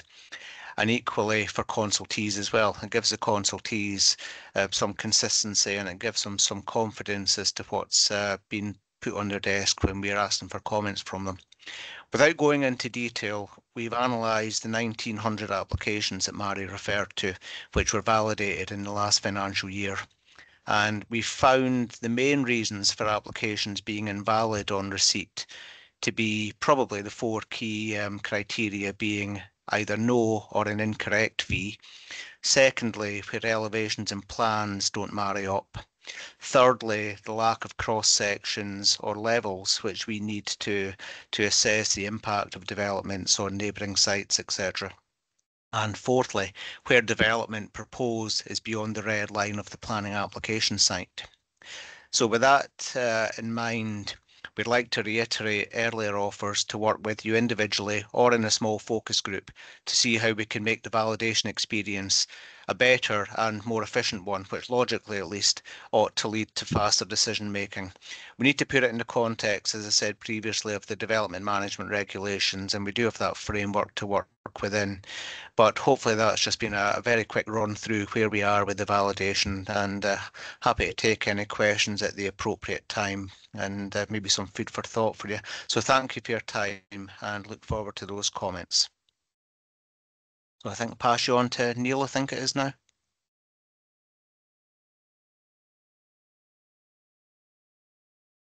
Yes, good morning all. Thanks, Darren. Yeah, I just wanted to sort of follow on from what Darren has covered in terms of that validation guidance stuff, and it relates to a couple of aspects that have just come to light over the last wee while, but I think it's something that's quite commonly maybe misunderstood, and I don't just mean by developers and applicants and agents, but perhaps even by staff as well.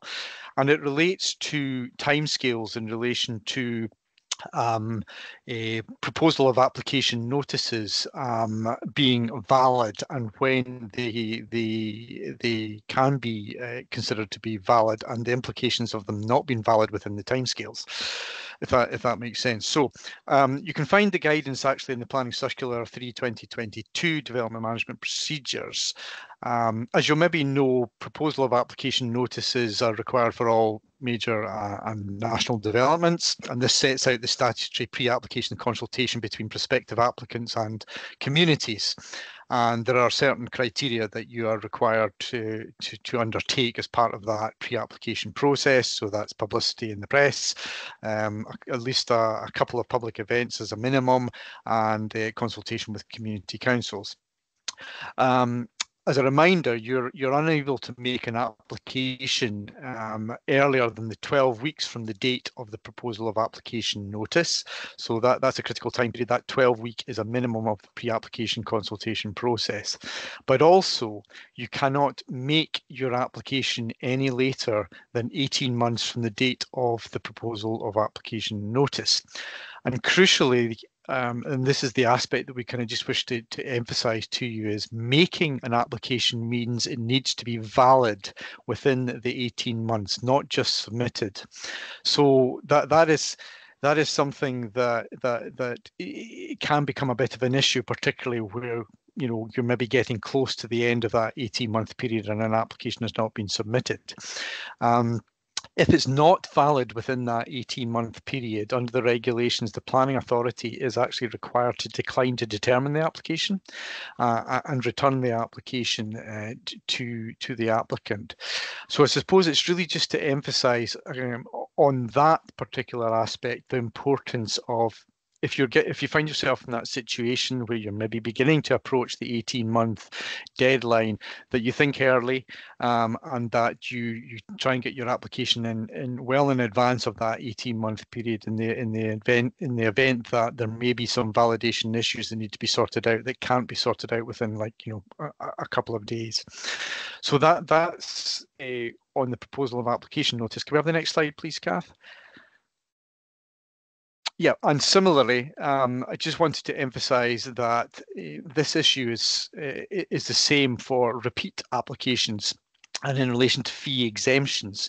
So again, there's the planning circular that you can link into in due course just to have a look at this. But this refers to applications that are commonly withdrawn, granted or refused, and appeals that have been dismissed, and fee exemptions for repeat applications for the same character or description of development. In order to benefit from fee exemptions, repeat applications must be made within prescribed timescales, i.e. they must be valid, again, not just submitted.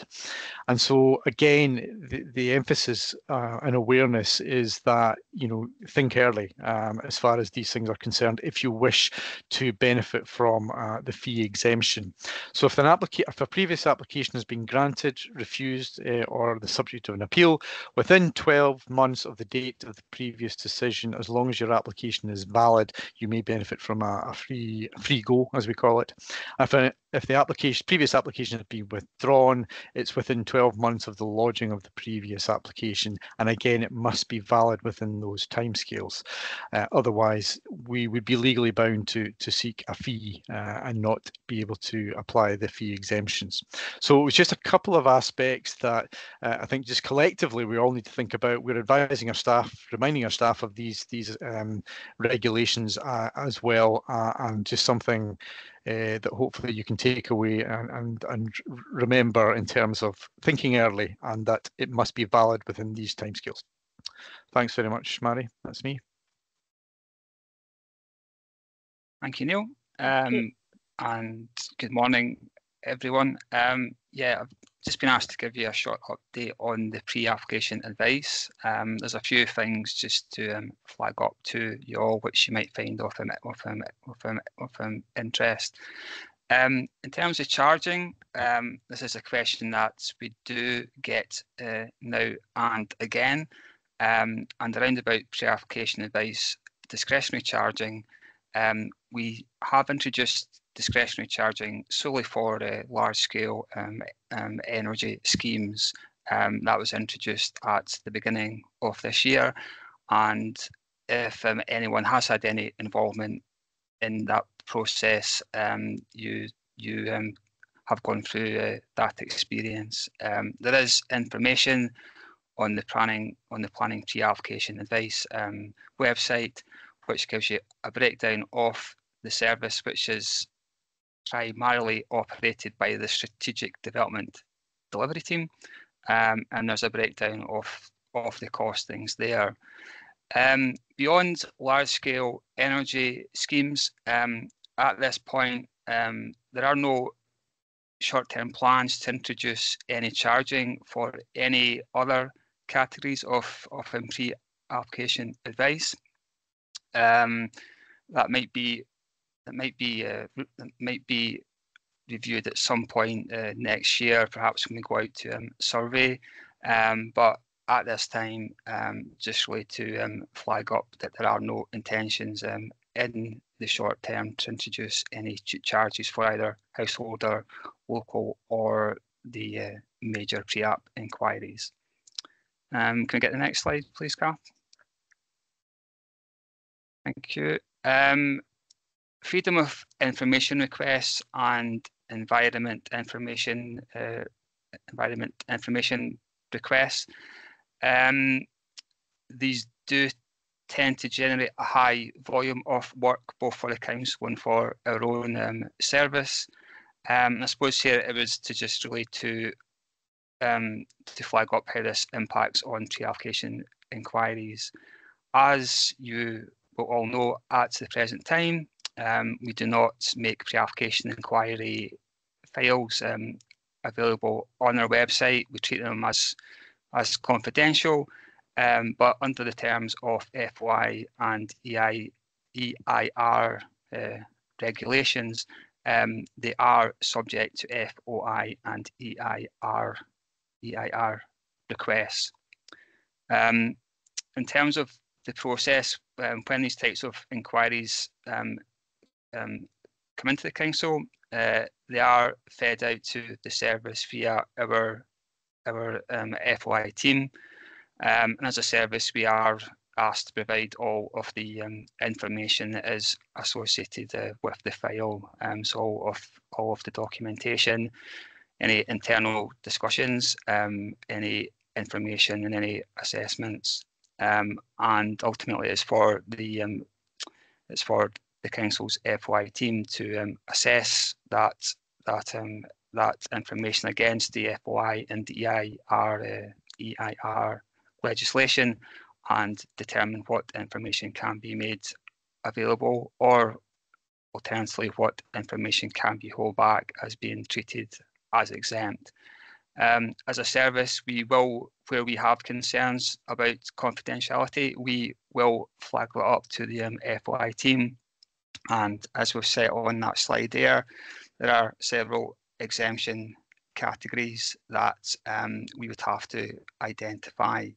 But just to really say that it's judged on a case-by-case basis, the bar is quite high because ultimately FOI and EIR the EIR legislation is set out to make information as accessible as it can be. So there is just a bit of a conflict there. Off the back of that, if we can go to the next slide, please, Kath. In terms of the next steps, we are doing a bit of work to update the planning pre-application text on our website, really just to link that into our EIR and FOI pages that we have on our council. Probably the key thing for agents are, if you are going to submit a pre-application inquiry, and if you do think that the information that you are going to submit is or should stay as confidential, then set that out to us and explain why, and explain in terms of the timescales as to how long you think that should stay confidential for. The caveat, though, is that it will ultimately be at the discretion of the council and the FOI team as to whether or not such information would be provided if we receive an FOI or an EIR inquiry request. Tied into that, we're going to update the inquiry forms, mainly for major. I would have thought to add in a bit. So if you do feel that an inquiry should be treated as confidential, then we're going to add a question onto the form. And again, on the pre-app inquiry response, we are going to add just a standard section about FOI and EIR also. What I would also perhaps say is, if you are at the pre-application inquiry stage, if you're not sure and if you want to ask before you submit a pre-application inquiry, then I'm sure we'd be happy to have that chat and to have a conversation with our FOI team. So just to put that out there to everyone also. In terms of next steps and additional work that we're proposing to do under the, sorry, no, that's still the same page. Right, thank you. Thanks, Carl. Under the pre-app inquiry major process and master plans, both parts of the process were updated early 2023 and have been in force for a period of time. So the intention is to go out to survey, seek views from our stakeholders who have been involved in both of those processes, and that will involve probably surveys being issued to agents, inquirers, our consultees and staff. And again, a similar theme around about any potential workshops. Again, that might be something that we could think about. If anyone has any strong views or any good views or any good practice, then we'd be happy to speak, and there would be opportunities to feed into that engagement when we start it. Timescale wise, we would be hoping to start early 2025. So again, it will be a good opportunity for you to get involved, and yeah, we would appreciate any feedback that anyone has. Thank you, Kath. I'll pass you back to Neil. Thanks. Yep, thank you, Chris. I'm just conscious of the time now, but you know, this is actually quite an important little bit that's a wee bit hot off the press. It was mentioned earlier, the investing and planning consultation that was undertaken by the Scottish Government earlier in the year. We have just within the last, well, about I think September, we got some word of some of the outcomes, but then just at the tail end of last week, we were informed of some of the really critical ones in terms of supporting planning authorities resource-wise, and this is in the form of increasing fees. And there are new fees coming into force on the 12th of December of this year, so not far away at all. We were just informed of this, I think, at the tail end of last week. As part of that, we will obviously we'll get information out to you all with regard to that. You can obviously access it yourself on the Scottish Government website. But the critical areas is that they have agreed, the Scottish Government have agreed to introducing an annual inflationary linked increase to fees. So not only will be the 12th of December 2024 increases, which reflects inflation as we understand it for 2022 and 2023, next year there may well be additional inflationary linked increases to fees as well, and this will be an annual thing going forward. I think also critical to consider for the 12th of December is that there is an increase in the fee for prior notification approval applications, and that is a reasonably significant increase in respect of those types of applications. It's also extending the range of discretionary charges which authorities can introduce to cover master plan consent areas and processing agreements. But again, that's just tied into the discretionary charging that we kind of mentioned earlier. We've not got any of that in place at the minute, but it allows for us to charge that in the future if we wish to go down that line.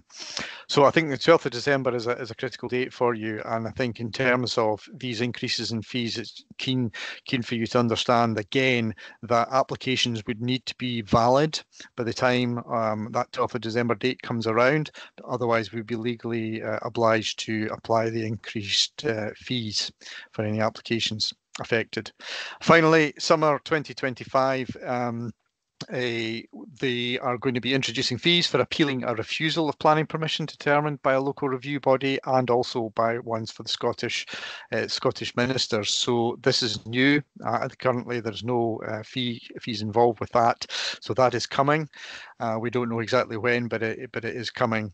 And they're also including a new category of development for hydrogen development, which seems to have fallen into a wee bit of a hole at the minute. But obviously, these developments are coming forward. So there's a new category of development for hydrogen in the fees circulars coming forward.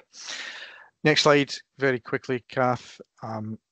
Yeah, just so that was focusing on the fees, which I think is obviously the critical element. There are quite a number of other things that are going on in the background that just for your awareness, but they are relating to just how the Scottish Government and how other authorities can work together to improve resources and capacity within planning authorities across Scotland. They are looking at establishing a national planning improvement hub, which will be facilitated by the improvement service that Mary touched upon earlier in terms of the national planning improvement framework. Looking at upskilling and training opportunities and all about improving consistency and efficiency in decision making, and as I say, helping planning authorities make quicker decisions in hydrogen applications, etc. And looking at other things, work streams such as streamlining in relation to Section 75 and standard templates, standard conditions that could be used across the board and not just individualized to authorities. So quite a lot of work that we've got no specific timescales on at this particular time, but a lot of it going on in the background, which will hopefully aid us all. And when I say us all, I mean planning authorities, but also you as customers and agents of the service going forward. So I'm conscious we're over our time, Mary, so I think that's the last slide. Thanks. Okay, thanks, Neil, and thanks, Chris and Darren, for that. Now, we will take some questions if you have any on that DM update, or indeed any other DM related questions that you may have. And then after that, I'm going to hand you over to Sean Norman, who's our senior planner in her historic environment team, and that's to address some questions that we've had in advance of the forum. We did put out a request that if you wish to put some questions in advance, and we've had a couple, so Sean's going to deal with that. But first, anything from the floor, so to speak, or anything in the chat that any questions on what you've heard today? Again, appreciate it's a lot of information, but we feel it was important information to update you on. Perhaps it needs a little time to digest what we said. Yeah, in particular the fees. Roger, do you want to come in? Thanks. Yeah, just on the fees, Neil, are you getting a sense of what those fees are likely to be for an appeal? Is it the same level as the application fee, or likely to be a I'm lesser not. fee? Yeah, no, it's a good question, Roger. I'm not aware of anything, I'm afraid. I haven't seen anything. As I say, this was just hot off the press kind of late, late last week.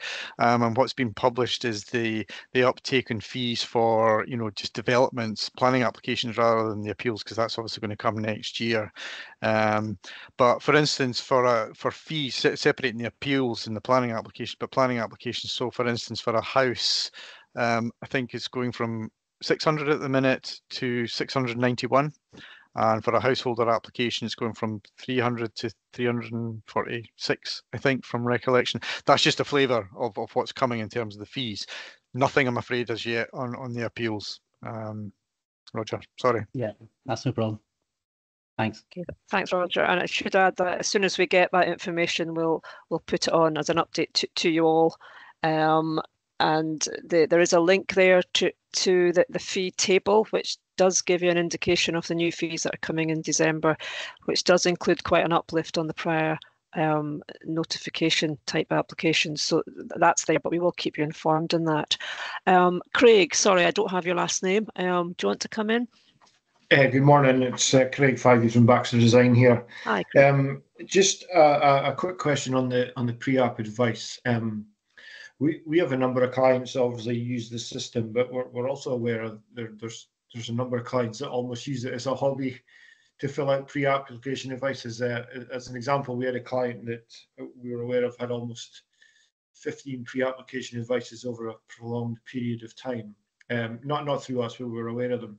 Is there potentially benefit in introducing a small fee for the system to almost sift out these kind of applications where there's not really a need for them to be going back and forth to planners over and over? It tends to be particularly around about sites in the countryside. It's obviously taken up a lot of resource. Would a small token fee be advisable? I don't know. I'm just thinking out loud here, but just we do get a lot of people trying to, for want of a better word, milk the pre-application advice, and there's a lot of time seems to be spent on sites that we could clearly advise them that planning is extremely low chances on those sites. Just a thought. Yeah, I can maybe give you some sort of answer to that, Craig. Interested in that there's other people out there that has planning as a hobby. Well, that's a revelation. But no, I understand what you're saying. It is something that we have looked at very closely over some years now, because a lot of other authorities, actually we're in the minority, a lot of other authorities are charging for every element of pre-application.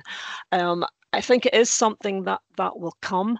We're just not in a position as yet, and probably some of the reason for that is hopefully to help you in some way, but also we're very aware of the global and national situation in terms of the economy, everything that's happening with budgets, and obviously the impact that's having on the Northeast economy. Now, one of the biggest income generators, or one of the biggest type of input into the economy in the Northeast, is that of the development industry.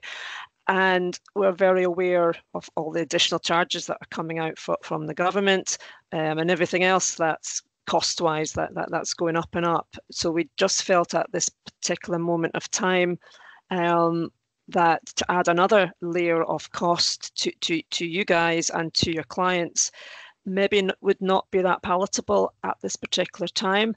On the other hand, it's income for ourselves that will help towards our budget situation. As Paul said, we're looking at full cost recovery, but we have to balance that with the impact that would have on the economy and also for customers. So there is also quite a long process to go through to get the charging in place. So it's not something that we'd be able to do very easily. But as I say, it's something that's coming, but I think it's something we'll be engaging with you before we decide to go down that route. But I appreciate that information. I think that's interesting, and it's something maybe we didn't appreciate from your side of things. So, but we will keep you updated on that. Thanks. That's fine. Thank you. Cheers. Thank you. Anyone else for the moment? Probably quite a lot out there. Okay, so I'm again conscious of the time. Now, we do have Sean. Sorry, Jeremy and Lorna, we do have Sean that's in the wings there. He was going to address one of a couple of questions that we've had based on historic environment and around the topic of climate change and net zero. Is that something you can deal with now, Sean? Or yeah, I can do that quickly, could, so Jeremy can get on. Yeah. Thank you. Thank you. Okay. Yeah, there was a question about whether the built environment team were taking into account net zero and the need to meet the requirements by 2050.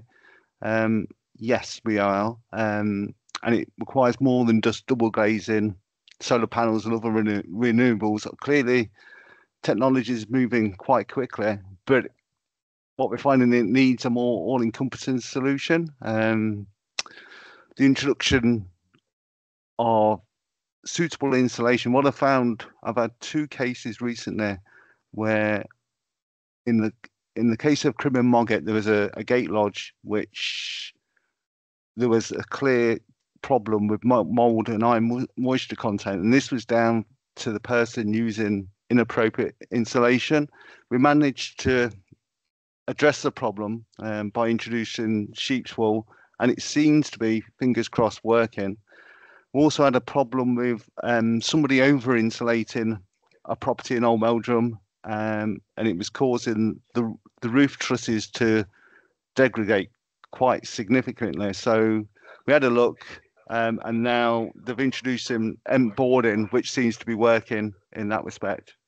I think somebody raised the questions about what qualifications we have within the team, and it's just to make you aware that we do have energy efficiency of traditional buildings qualifications within the team. We're in ongoing engagement with Moses Jenkins and his colleagues at Historic Environment Scotland, and they are continuing to undertake studies and feeding back to us of measures to improve pre-1919 buildings, which are of traditional construction.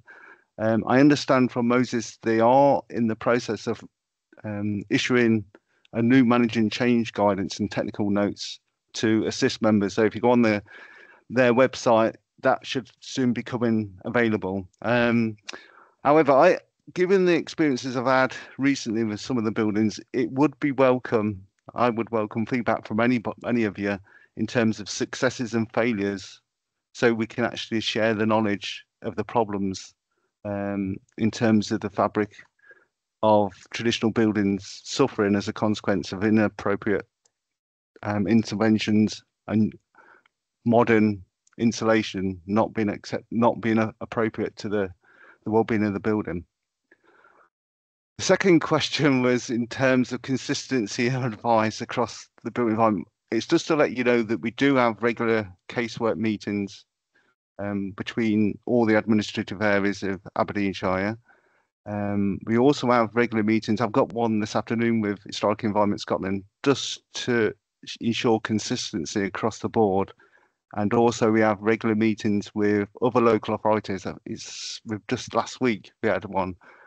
But if there is a disparity, if you believe there's a disparity in terms of the guidance that you received and the approach that's taken, then you're quite welcome to come to us directly or through Paul McCarry if you feel that there's an irregularity in the guidance received in determining applications for listed buildings. The second one, incorporating contemporary. Yeah, in terms of promoting contemporary design, we've always sought contemporary design, and that was the premise with the design awards, and that everything was taken on its merit. Generally, we would support contemporary design as long as it followed national guidance, that it doesn't undermine the architectural significance, the historic interest and the cultural value of the building, that it doesn't dominate the building as it exists in scale and form. Generally, we would promote that any new contemporary elevation, such as the one on the photo, is on a secondary elevation. But generally, we would support high quality of design and construction that doesn't undermine the appearance and character of the listed building. But like I say, if there's any particular issues, then just come back to me or any of my colleagues in the Built Heritage team. Is that okay, Mary? I've done as quickly as I can. Yeah, perfect. Thanks very much, Sean. And again, that information will be sent out to you in terms of the response or just what Sean has said. So without further ado, and apologies to building standards colleagues, I'll hand you over to Lorna and Jeremy. Thank you.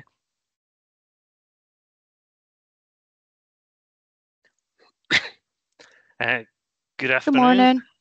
It's afternoon. Oh, it's afternoon now. Yeah. Sorry. It's going to be a bit of a double act from us. My name's Jeremy Mitchell. I'm the Building Standards Team Manager for South Aberdeenshire and for Martin Areas, and colleague Lorna Allen this in Inverurie in the north.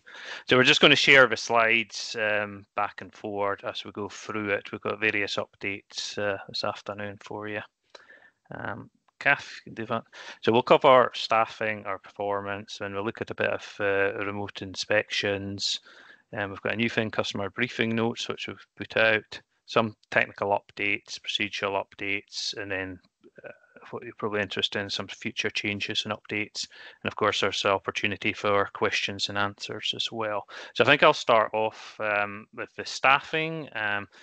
Firstly, Hannah Russell, she's the Housing and Building Standards Manager. It's a permanent post now, so that's great news for everybody. Unfortunately, we've lost one of our surveyors.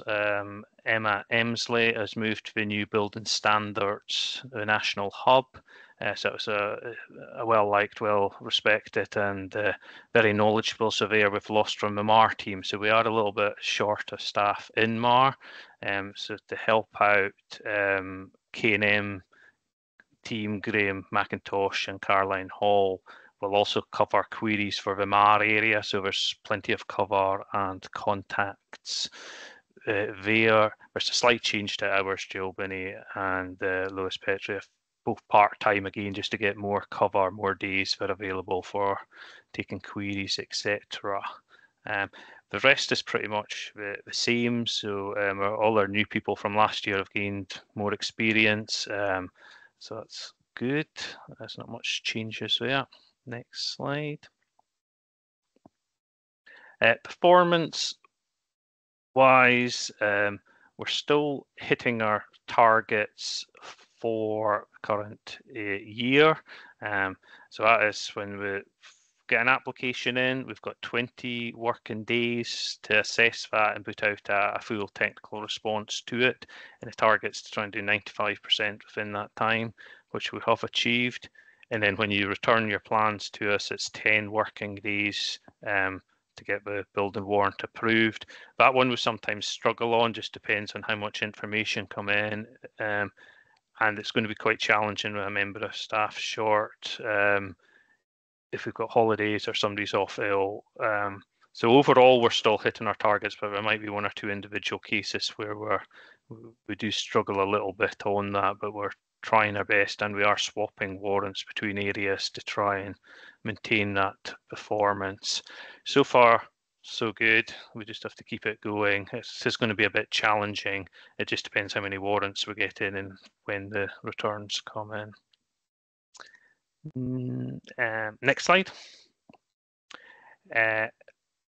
Remote verification. So to help us with our site inspections, we've got 7 inspectors who go out and look at sites, but they're getting stretched just trying to cover all the sites. So we do encourage people, especially if it's a follow-up inspection, maybe to put in photographs or to use one of the apps like WhatsApp for Business or Microsoft Teams to do a video call and just go over the last few items so we can get completions or temporary consents issued. We're also ready to start with what's called the Near Me platform. It was developed by the NHS during COVID, and you don't need to download any information onto your phone or an app or anything. So it's like a video. So we're currently trialing that, and hopefully we can put out links to that, encourage people to do that. And that will save us a bit of travel time just going back to sites. We'd still like to try and see every site at least once, if not more. But if we can pick up some of the follow-on inspections by alternative evidence, that would be great. It would save us a bit of time. Okay. Do some updates. As you know, there's new regulations April this year. So we'll have a look at that. The new build heat standards, wood burning stoves has been a hot topic over the last few months, and also the changes to energy calculations. I think we've got individual slides for these. Okay. Yeah. You We want have, to come in, Lorna? yeah, this was obviously for the cladding changes was in the February 2023 handbook, but we wanted just to put in a wee recap here because we're still getting sort of reported discussions and issues with designs where there's cladding proposed and it's, you know, generally near or on boundaries. So it's just to probably just put it out there a bit more that that's really got to be taken into consideration as part of the design process, that, you know, it's managed in terms of what classification. It's really important that you tell us what classification that your timber is, or what kind of treatment it's got, where it's at, where it's that bit less more distance to the boundary than within the 500 or the metre range.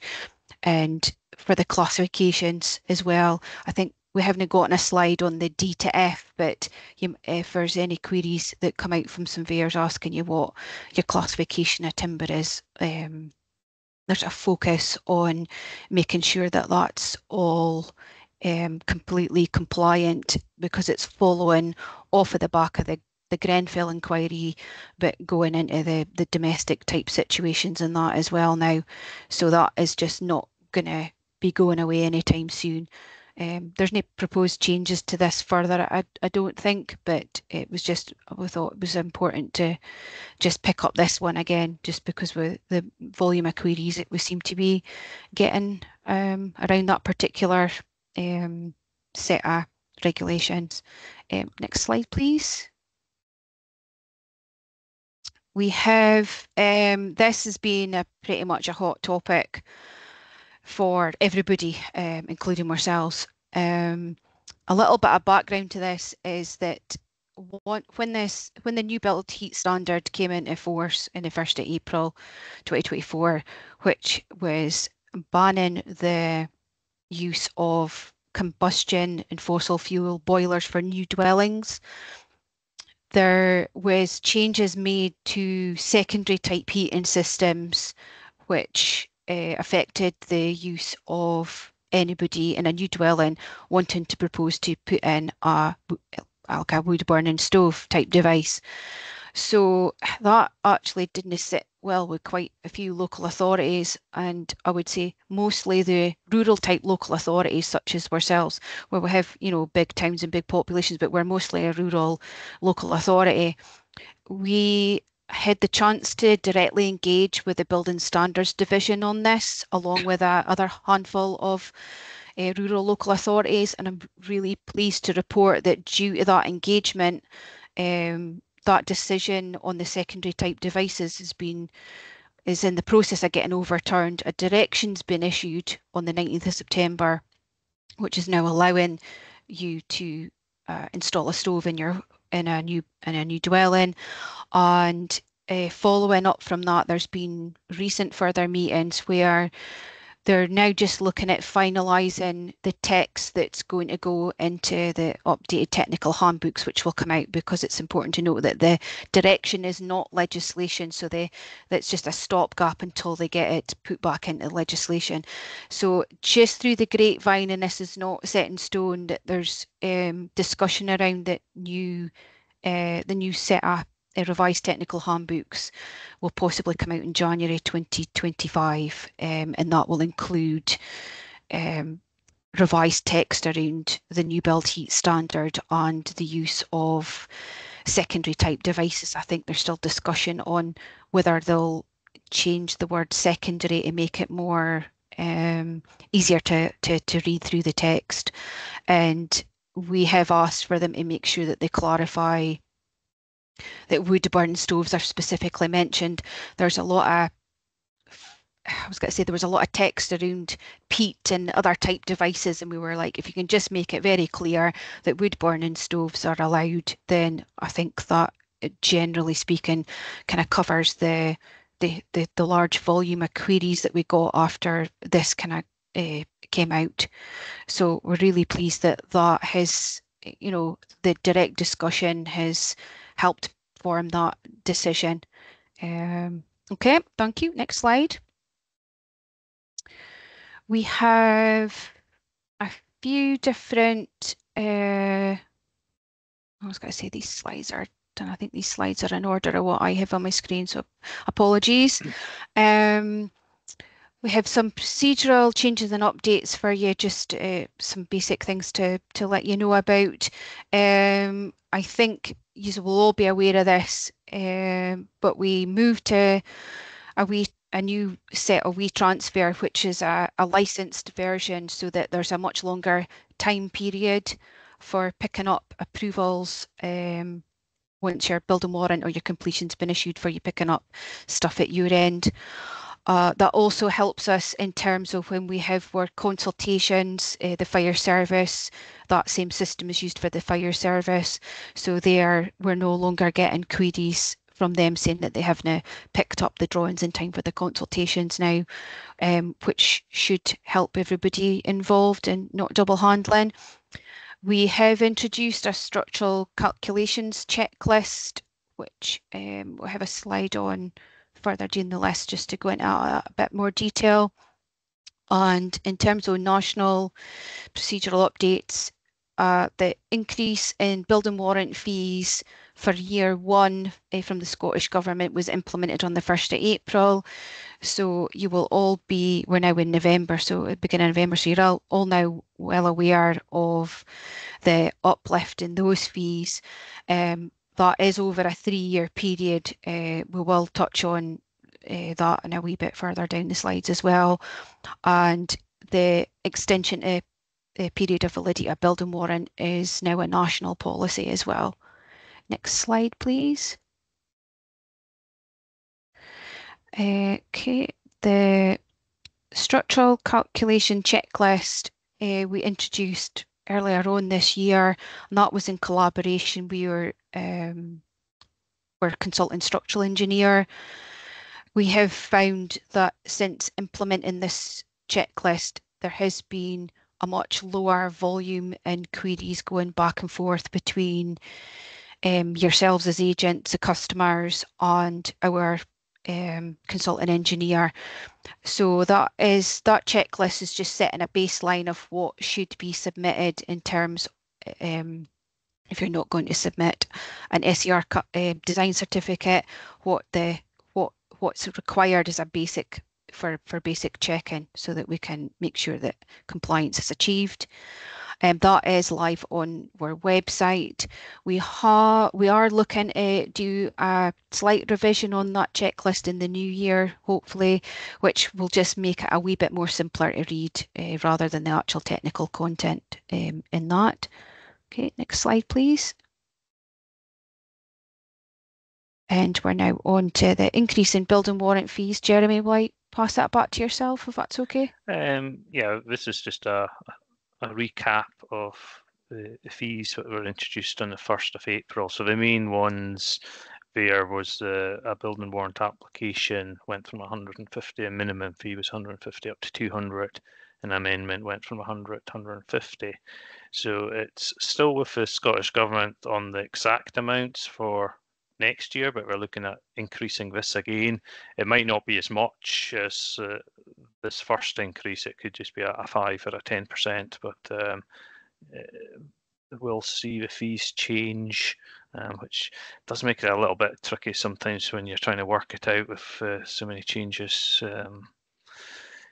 one after the other and what amendments and stuff apply, but it'll all come out in a table and will be up on our website before it's implemented. Hopefully we'll get that before it's implemented, and then there'll be possibly a third year as well of increases, so it's just to put it on the radar for you. Next slide. The extending the validity of a building warrant. So each warrant's approved for a 3-year period, and there's concern that just with what's been happening recently with COVID and building costs, etc., some of the housing wasn't getting finished in a reasonable time, and that the houses that were getting completed were from building warrants maybe 5-6 years old and to older standards. So there is national guidance now to try and upgrade houses if it's going to take too long to complete a site. So basically you've got your first 3 years, and then you get 9 months would be the first extension, and that would be without any upgrades, so you could get that extra time. And then there's a possible further 6 months just to finish off any plots which have already started. It's not to start new plots. If you haven't started the plots, and the guidance is to get a new building warrant to the current standards, or if there's only maybe 1 or 2 left of a large development, it would be apply for an amendment to get upgrades to the current standard. So it's just early days, but it could cause a bit of difficulty if you've got a number of plots at different stages, just what you need to do. So advice would be to come and speak to us, and we can look at it and see where you're at and what your timescales are. But that should be consistent across Scotland. It's not just an Aberdeenshire sort of policy, that's a national guidance we've got on that. Next slide. As I mentioned earlier, the Scottish Building Standards Hub, that's officially launched, so it was in September. So they are sort of between the Scottish Government and the verifiers, offering a lot of advice and looking into technical issues or any disputes. We've now recruited, I think, about 7 or 8 different people to work there, so it's quite a number of people can look into any queries we've got, and they offer advice on the regulations. So look at the Scottish type approvals, cover quite a wide range of things. It's just early days yet, so we're just finding out exactly what we will do. But yeah, it's good to see it. It's up and running. As we mentioned, building warrant fees will be increasing.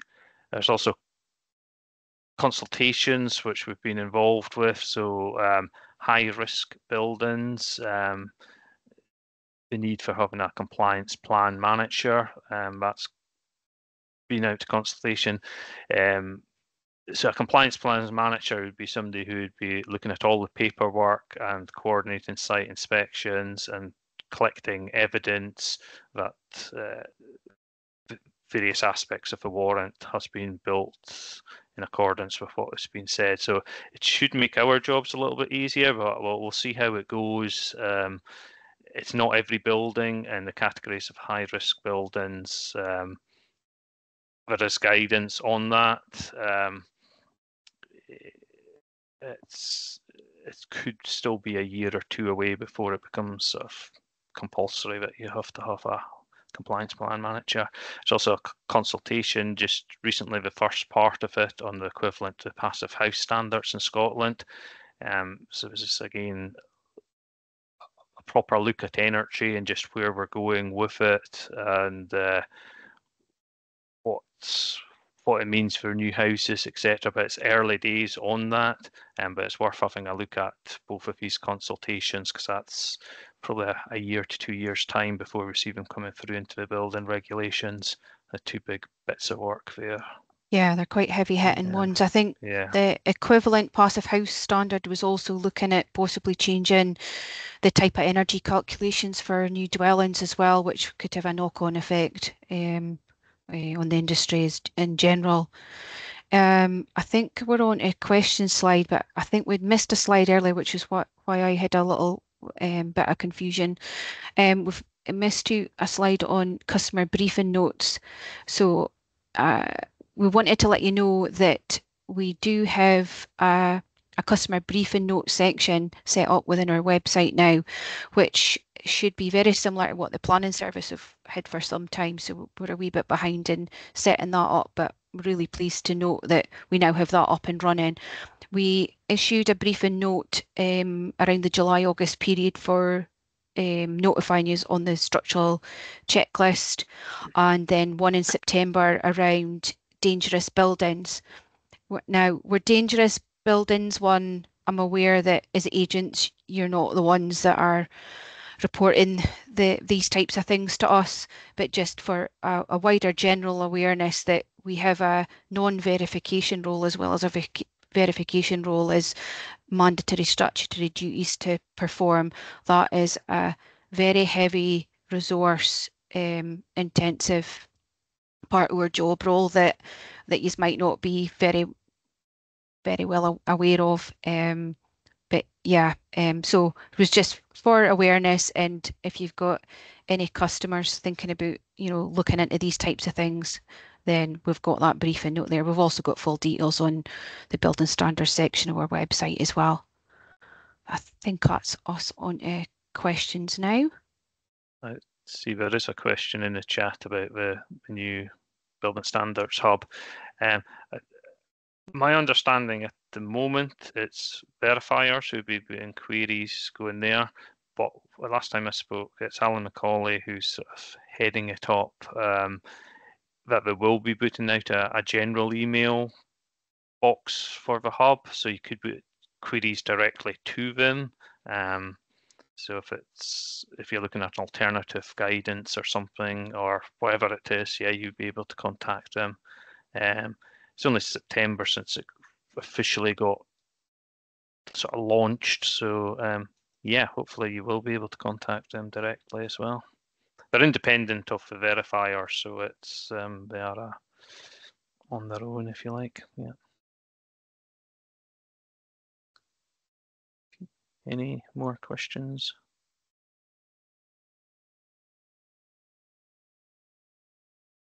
No. Nothing more at the Nothing. minute. Well, thank you very much. Okay, thanks both for that. Again, lots of changes, legislative, lots of work. But like ourselves in planning, building standards are very open to help and assist and guide. So again, that's the kind of message from us all today, really. So if there's no more questions at the minute, we've kind of caught up with time. So thanks, Lauren and Jeremy, for that. So I think it just goes for me to, as always, thank you very, very much for your attendance and your time. That's always appreciated because we know that you're all busy folk. So if I can just let you know what's going to happen next. And effectively, you will receive a post-forum package of information. And in that will be a copy of the slide deck that you've seen today. And that's got various links to various bits and pieces of information, but also a link to YouTube. And that's for the presentation recording. So you can tune into that at your leisure.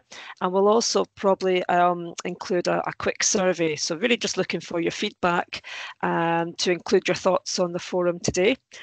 Also, very importantly, any suggestions that you have for future forums, what topics would you like to see discussed?